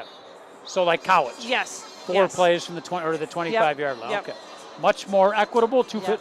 Unfortunately, they didn't have that rule in place back in 2008, but it's good that they made that switch. Yeah, it is good. All right, first and 15 after the penalty. Cassius back in the shotgun, single backfield, handoff. Good defense by Yep. the line. Well, this is where Indianapolis had some success in their first drive, running off the left side of their offensive Yep. line for the Force, the right side, but Adam Lewandowski shoring things up over there. Yeah. Not that time. Yeah, our defense, it looks like too, Coach Lewandowski, he's putting some different defensive line women in there. Yep. And getting them some playing time, for the future playoff games and giving our D-line a rest. But if you look at our backup defensive line, we look just as big as our starting defensive line. We have so much depth on this team. And I'm sure if you're an Indianapolis Crash offensive lineman going both ways today, you look up and you see a fresh big body across from you. It's just not fair. That's another thing. Twin backfield. Cassius, time to throw. Looking downfield, overthrown a little bit. Great coverage. Great coverage by Dan Tora, number 82. Looks like there's a flag on the play. Might be defensive pass interference here. Maybe the coverage was too good. Intended for April Priest, number 87. There's a good look at April. She is the owner of the team. Yes. How about that? Owner of the team, like Linda Boucher did with us Yep. a few years back. Linda Boucher is the Chicago Force owner, amazing athlete and person. But April Priest doing the same thing, and a great athlete, plays both ways. You mentioned the coin flip, by the way, one of the highlights of my athletic career. Able to go out and do the coin flip at the beginning of a playoff game for the Chicago Force. Which game was Tremendous it? moment. I can't remember which game. It was a playoff game about 3-4 years ago. Okay. And they had one of those big coins. That's fantastic. Boy, I went out there in front of the crowd. You should see me flip that coin, too. Perfect Did you flip it high and catch it? Doesn't say much for my athletic career, by the way, but one heck of a flip, if I got to say so myself. Nice. Comes a stretch out. Tried to go wide, not quite there. Number 42 for Indianapolis, that's Angelita Furman. And who made the tackle there, Pan? That was beautifully done. That was Brenda Van Quick, number 17. Boy, she's having a heck of a game because Furman kept trying to get the outside. Van Quick stretching her out, containing. A lot of times the contained person not able to make the tackle. And that time she contained and still got the takedown. A lot of times the contained person's job isn't to make the tackle, it's to turn them in. And, I was just going to mention Brenda Van Quick, we talked about earlier, huge pickup for us. That was tremendous athletic tackle. And Angelita Furman is not someone easy to tackle. Yep. So you're not only containing, but you're tackling someone that takes very talented football player. That was one of your specialties back in the day, right? How do you remember I that? remember you played outside I know, but how linebacker? do you remember that? Well, I did. That's a good question because my memory these days not great. Leah Cash is able to get outside, break containment, gets out of bounds, but a good pickup of the talented quarterback. Remember, she's playing on an injured foot, folks. The All-Star, one of the top skill position players in all of the WFA. First down pickup for the Indy Crash. And I said that's what she does best is get out that outside with her speed and gain some yardage. And sometimes you want to attack that long side of the field because when you got speed, it's hard to make up that speed. And you need a linebacker on that opposite side of the field to stay honest. And on that opposite side of the field, that play was Sammy Skirto. And she didn't stay honest. You got to wait, make sure the play's the other way, then pursue. And she didn't stay honest long enough. I'm warning you, folks. I'm warning you, Chicago Force players. We got the veteran up here, Pam Shafrath. You get out of containment, she will point you out. I will. It's almost like game films up here in the commentary. That's Very nicely right. done. I'm hard on my D players. All right, here we go. First down, I formation. No shotgun this time. There's the give to the left side. Their bread and butter play here. Nice pickup, couple of yards. I love some of the nicknames of the team, Pams. I'll try to, again, there's 63 teams. Yeah, the let's Detroit, talk about them. Detroit Dark Angels. Yeah. Oh, Pittsburgh, there's two Pittsburgh teams, huh? The Yes, Pittsburgh there are. Force, Pittsburgh Passion. The DC Divas. The Cincinnati Sizzle. The Savannah Sabres, the Carolina Raging Wolves. Gotta love it. The Tallahassee Jewels, the Gulf Coast Riptide. I love that. I like the Bay Area Bandits. I love that. Great. How about the Orlando Anarchy? Yeah, I like Boston Militia too. San Diego Surge. Yep. I mean, these are some great teams that people get on the website. WFA, it's a great website too. 63 teams. Got a penalty on that particular play in the area of an offensive hold. Minute 27, clock stop, third quarter. I like the way number 22, Kiva Thomas, runs for the Crash. She, runs shoulder down, legs moving, very strong runner. She reminds me a little bit of Eric Dickerson of the Rams back. Very, very upright but strong. And I like how, she's still going in there, hitting people hard. And it's nice to see that, in a score, this uneven, that she's still out there hitting and running hard. And again, they're a little bit overmatched today, and the score a little lopsided, but remind everybody, the ball club you're looking at right there, the Indy Crash, very successful season under first-year coach Sean Owens. They've had a little bit of upheaval in the program, trying to get the roster straight and get the coaching staff straight, but they had a good year this year, 6-3 coming into this game, won their playoff game last week, had a big win over the Toledo Rain, 52-35. It's a good Indy Crash team, just a little bit overmatched this afternoon. And they fought for that playoff spot and won the first round to get here today. Yep. This team has a lot of heart. Give to the right side. I believe that's April Priest, number 87. Little deception that time. Well defended by the Chicago Force. Yeah, that's a tackle by Sammy Skirto. She wasn't going to let him get around that time. So real good tackle by Sammy Skirto. Little change of direction play. They tried to deceive the Force defense, but didn't do it that time. Sammy Skirta on the season with 44 tackles. She is second on the team. Darcy Leslie not playing today at first. Alicia Oakrey, who's getting limited playing time today, third on the team. So Skirta is very often in on the tackles. She sure is. Sammy Skirto has, like we said earlier, really good football sense and an up-and-coming player for the Force. And did we mention she's from Glenville, Illinois? Yes, we did. Oh, yes, Your we hometown. did. Okay, yeah. Your hometown. Yeah. At the street sale there today. Oh, okay. You would have been very proud of me. I'm wearing the Chicago Force hat up and down the street sale. Got to spread the Showing word. I was spreading the truth. Got to spread the word. Absolutely. I'm a police officer, and I always spread the word and talk about women's football, and people are like, women's football? I mean, work, play, family, I spread the word everywhere. If you're out there, folks, and you're a fan of the game, spread the word too. The league needs more pub. We're going to take a quick break. End of three quarters. The Force 63. Indy Crash 8. Back in a minute. WJOB Hammond. Hey everybody, I'm Jim Deedlow. I'm the morning host here at WJOB. And I'm also one of the guys that's coming up with this great idea that WJOB goes into the next generation and we get a nice video situation going on. And you're watching that right now. Check us out at WJOB1230.com and you'll learn all about our video as we move into the next generation. We're happy to be with you guys, and we're happy to be keeping pace with technological innovation here in the Calumet region. I'm Jim Deedlow. Thanks a lot. Athletico. Isn't it about time you came off injured reserve? Schedule a complimentary injury screening at any of our convenient locations and receive personal attention by a licensed medical professional. Complimentary injury screenings are free, easy to schedule, and most importantly, provide you with peace of mind.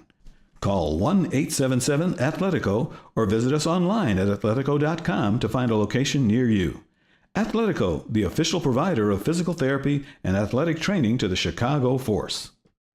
MOR is proud to be the team physician to the Chicago Bulls, Blackhawks, and your Chicago Force.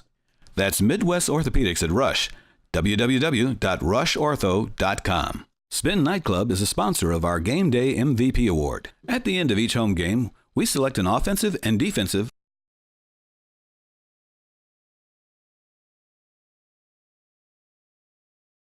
The Chicago Force, entering its 10th anniversary season, is a proud member of the Women's Football Alliance. The WFA plays under the same full-contact football rules as the NFL. Comprised of 60 teams from across the United States and Mexico, the WFA is the largest women's American football league in the country. From Florida to Oregon and from New England to California, the WFA consists of the best teams in the nation. 1 quarter left of football here, folks, from the Big E Evanston High School Memorial Stadium. Pam Shafrath, John Cohn bringing you the action of WFA playoff football round 2. The winner advances to the final 8. Starts to get crunch time. Assuming the Force will hang on, it'll be 7 o'clock next Saturday. Be sure to join us for the coverage of that game as the Force will be taken on, assuming they can hang on here, either the Atlanta Phoenix, not the Phoenix Atlanta, right? No, the Atlanta Phoenix. Thank you very much. Or the Jacksonville Dixie Blues. Yes. And those are 2 tough teams, so make sure you tune in next week at 7 o'clock. That should be a great game. Yeah, Pam. everyone listening, please come out or tune in tomorrow or next Saturday and watch the game. You know, it'll be 3rd round of playoffs, and it'll be the final 8 teams vying for the final 4 team semis to go to the championship at Heinz Field, Pittsburgh. And then after that, I think there's a 2-week break. 2-week break. July 21st is the semifinals. We already mentioned August 4th, the championship. Indy Crash, final quarter. Leah Cash is still at the helm, wide open, in the flat. Got some running room. First down pickup, nice pass. That's Joe Meinhold with her first catch of the afternoon. But a good first play to start the 4th quarter. So Meinhold right there, coming out of the backfield. Tackle, in the defensive secondary by the defensive backs. And very nice play for the Crash there. 14th reception of the season, first of the afternoon, but 14th of the season for Joe Meinhold. And again, if you're the Indy Crash, you forget the scoreboard and you realize you got 1 quarter of football left. You got all season to think about it, Pam, and you just try to get some feel-good going and maybe put some points on the board. Well, you want to look back at the Crash season, and we were talking about it earlier. They've had a lot of injuries. They worked hard to get to the playoffs, and any team making the playoffs for a young team like this in this league is a big accomplishment. And I think that they can walk out with their heads up either way here. Good catch. Good catch in the open field by April Priest, I believe.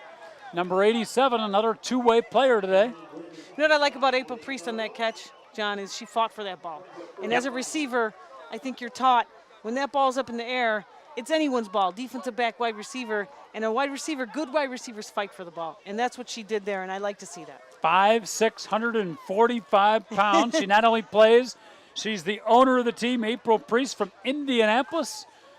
Starting a franchise, trying to get the ball club together. You got to love the effort from April in pulling this Indy team together. Whenever you hear player, coach, franchise owner, slash, GM, I mean, you got someone with a lot of heart, a lot of commitment, a lot of passion for the game.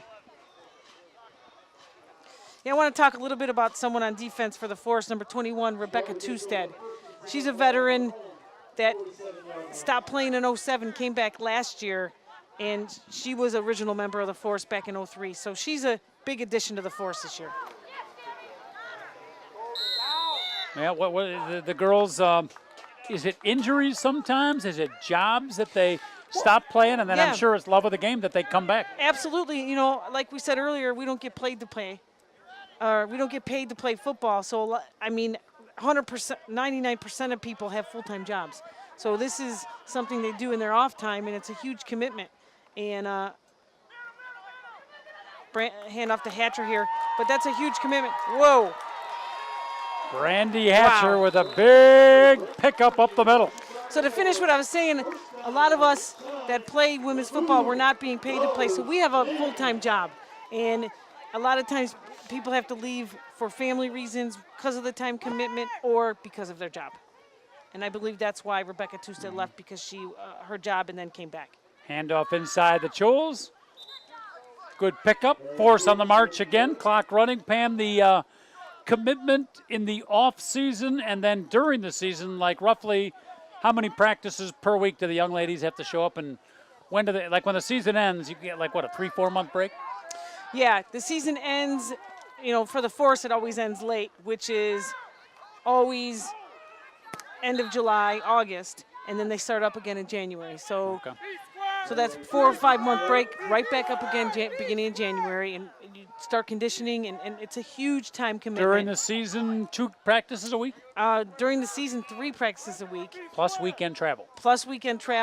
So during the season, it's twice a week during the week and 1 Saturday practice. Wow. So if you think about it, full-time job, and then you have to go to practice, then and minus travel, that's with practice during the week, so 3-hour practice with an hour to get there because we practice in the suburbs. So it's a huge time commitment. This isn't powder puff football. You gotta love it. It's a huge time commitment to this game, and if you want to be great at it, you got to fully commit. Yeah, the utmost respect to not only the players but the coaching staff as well. Pam Shafrat detailing some of the dedication without monetary reward. Right. Love of the game, playing. That's what sports is all about. Chicago Force, Indy Crash giving you a good example here of the skill and talent and heart of women's tackle football. That young lady right there, one of the MVPs of the day, having a heck of a game. Mary Chules, coaching staffs for both teams doing a good job of keeping the players fresh. A little bit tougher for Indy, but you got to be careful in this heat. That's right. And the main thing about women's football right now, and ever since it started, is Grasafi with another perfect strike, pitch and catch right down the middle to Albie Zuby, and that might be the last pass we see for Grasafi. I got a feeling Zuby might come in at the quarterback, but a picture-perfect pass. And again, one of the, I don't think I'm exaggerating by saying one of the all-time best pitch and catch combinations in women's tackle football, Sammy Grasafi and Albie Zuby. Yeah, and it started back in 08 with she was one of the receivers on the 08 team, and then ever since then they've been definitely had a good partnership, and you see it today. It's just fantastic. 69 points. They're going to kick this one. Mary Chules getting a break. Is that Charbonneau? I believe it is. You don't see her kick a lot. Yeah, but you need to do this yes, in case you you got to kick the extra point in a crucial game. Yes, you do. Kick is up. Kick is good. 70 points on the board. First time they played it was 71-0. Second time 72-0. And it's 70-8 right now. 8:40 left, and I believe we have Pam Shafrat gone to the running clock. I believe we have too. Let's see here. Yes. Yep. But when you look at today's scores, we have, let's see, we have 5 rushing touchdowns, 4 passing touchdowns. That's a pretty nice, even, it goes to show you that we have a really balanced offense this year. It's really nice to see, and I think having that balanced offense and Coach Konecki really doing a lot today, even though, we knew coming in that the Crash was going to have a hard time with us today, but I think Coach Konecki's looking ahead, keeping our offense balanced, getting everyone in, working on executing, looking towards the future. It's great to have a star player. It's great to have a superstar, but I agree with you. Teams are tougher to stop when you've got a number of players that can hurt you. And I believe that hurt us last year. Do you remember we had the best running back in the league last year? Jessica Springer. Springer. Yep. Depended on her too much. Questionably one of the best running backs women's football's ever seen. Do you remember she beat us up the championship game? Remember it She practically beat us one by herself that game. And I do believe last year we put a lot of pressure on having her as like the star last year against Militia, and Militia really did focus on her that game. So it put us in a tough position that game to get back to our other talent. So I do believe Coach Konecki is really, like I think he's been doing all year. This is a process this year to get to the championship game. All right, here's the kickoff, and the Indy Crash pick up the ball. Up the middle she goes. Good run. Wow. Breaks into the open field. Wow. She might have a chance. Chasing her down, I believe. There's that Dantora. Trying to drag She's her tough down. to tackle. What a run back straight up the middle. God. Martha Dantura finally brought her down. You can see the young lady dead tired. Not sure if that's Kiva Thomas. We'll see if we can get the number, but what a run No. off the special teams play. That's Angelita Furman, the top linebacker okay. for the Crash. Boy, she just burst through into the open field, and then there was one tackler there, and she was able to break that tackle and almost, if she's fresh, Pam, that's a touchdown, 6 points. Yeah, I can't say enough about the athletes on the Crash team. Here you're down 78 with 6 minutes left in the fourth quarter, and you take a kickoff, 60, 70 yards almost for the touchdown. That's a lot of heart for these athletes on this Crash team. They want to walk out of here heads up, and I think they can. Kim Marks, Tammy Engelman back on the field as the Force defense rotates players, and now we'll see if the Indy Crash can seal the deal, or not seal the deal, but complete the deal here on this drive and see if they can get some points on the board. I do believe, we were talking about earlier, John, about, padding the score, and you never want to do that, but I do believe maybe they'll change that in this league. The more scoring that relates to home playoff advantage. I do believe. I remember when we first started in an IWFL, it was defensive points that they went by, which I like better. They look at the defensive points, what scored against you for the playoff advantage. Or you can put point differential, but what you do in a game, you put a max. Yeah. In a single game. So it can't either be way, more. it's better than You never want to set up a situation where it encourages a team that's superior to, put more points on. That's not good for either side. And I've always been a big believer, Pam, that, what comes around goes around. And you start to put points on up against a team when they're down. Yeah. You meet that same team. Yeah. It might not even be next year. Yeah. It might be 3-4 years down the road, but And people they're have not gonna be long happy. memories. Yeah. Yep. Especially in that kind of situation, they have long memories. All right, 5:49 left. There is a stoppage here, running clock, but I think on the stoppage of play, we had maybe a break because it is so hot out there. All right, speaking of breaks, we are going to take a break here. Pam Shaffrath, John Combe back for the final 5 minutes, 49 seconds playoff football. Back in a minute here from Evanston High School.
We are back here at Evanston High School. Still, the clock stopped, and some concern is an injured player on the opposite sideline being tended to for the Indianapolis Crash. Looks like she's up and walking, but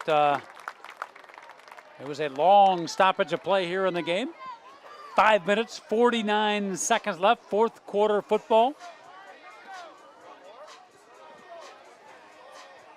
Indianapolis Crash will go back to the line, but we'll see how the players do after that rather long break. Unfortunately, the injury did not appear to be serious. Young lady able to walk off on her own. So right now the Crash trying to put touchdown number 2 on the board.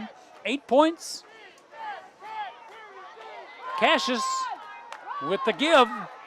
And it is stuffed. Beautifully defended by the Chicago Force. Number 86 that time stays at home.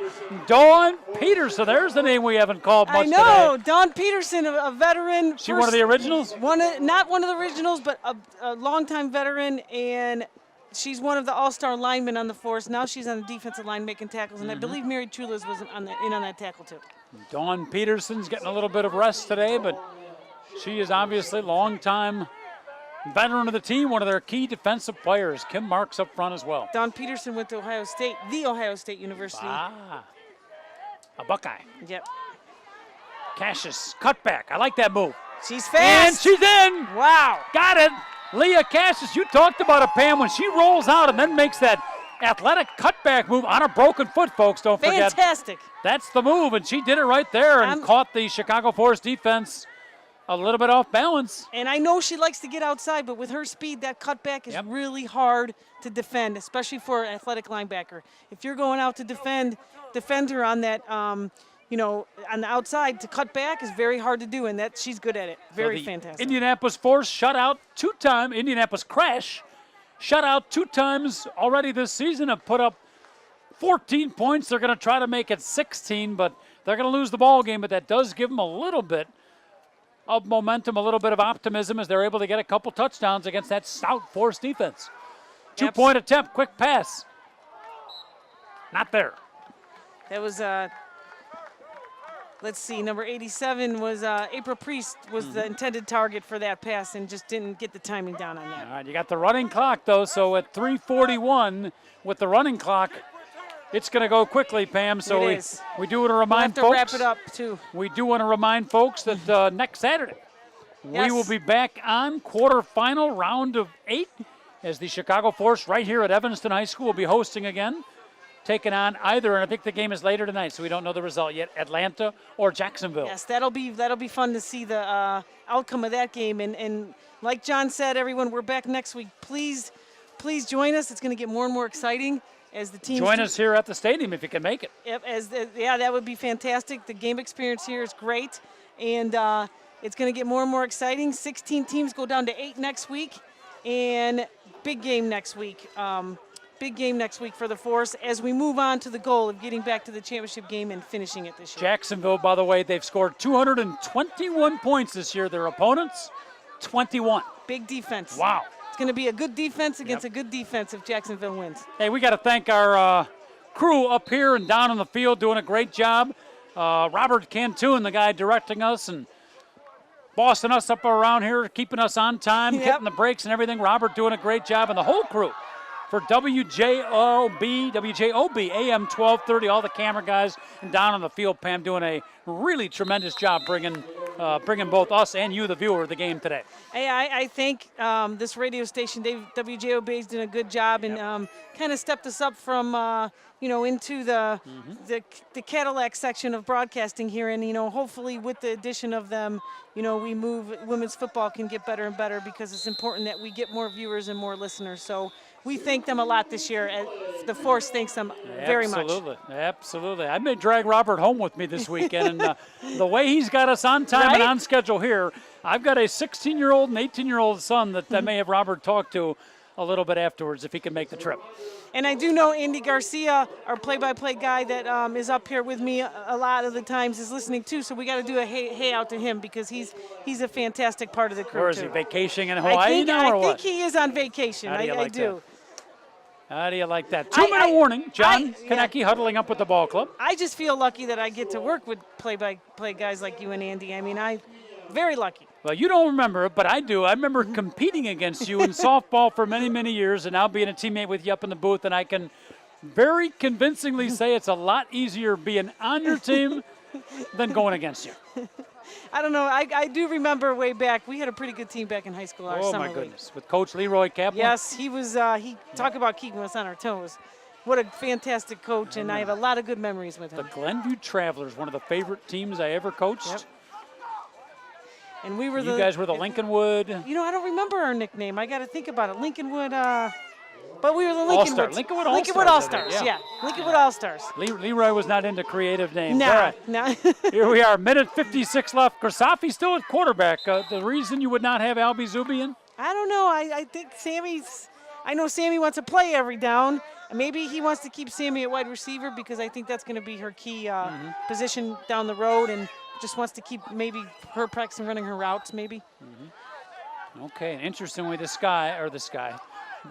Chicago Force in a hurry-up offense, Pam. Again, I'm not quite understanding that, but it might have to do with the point differential and scoring points.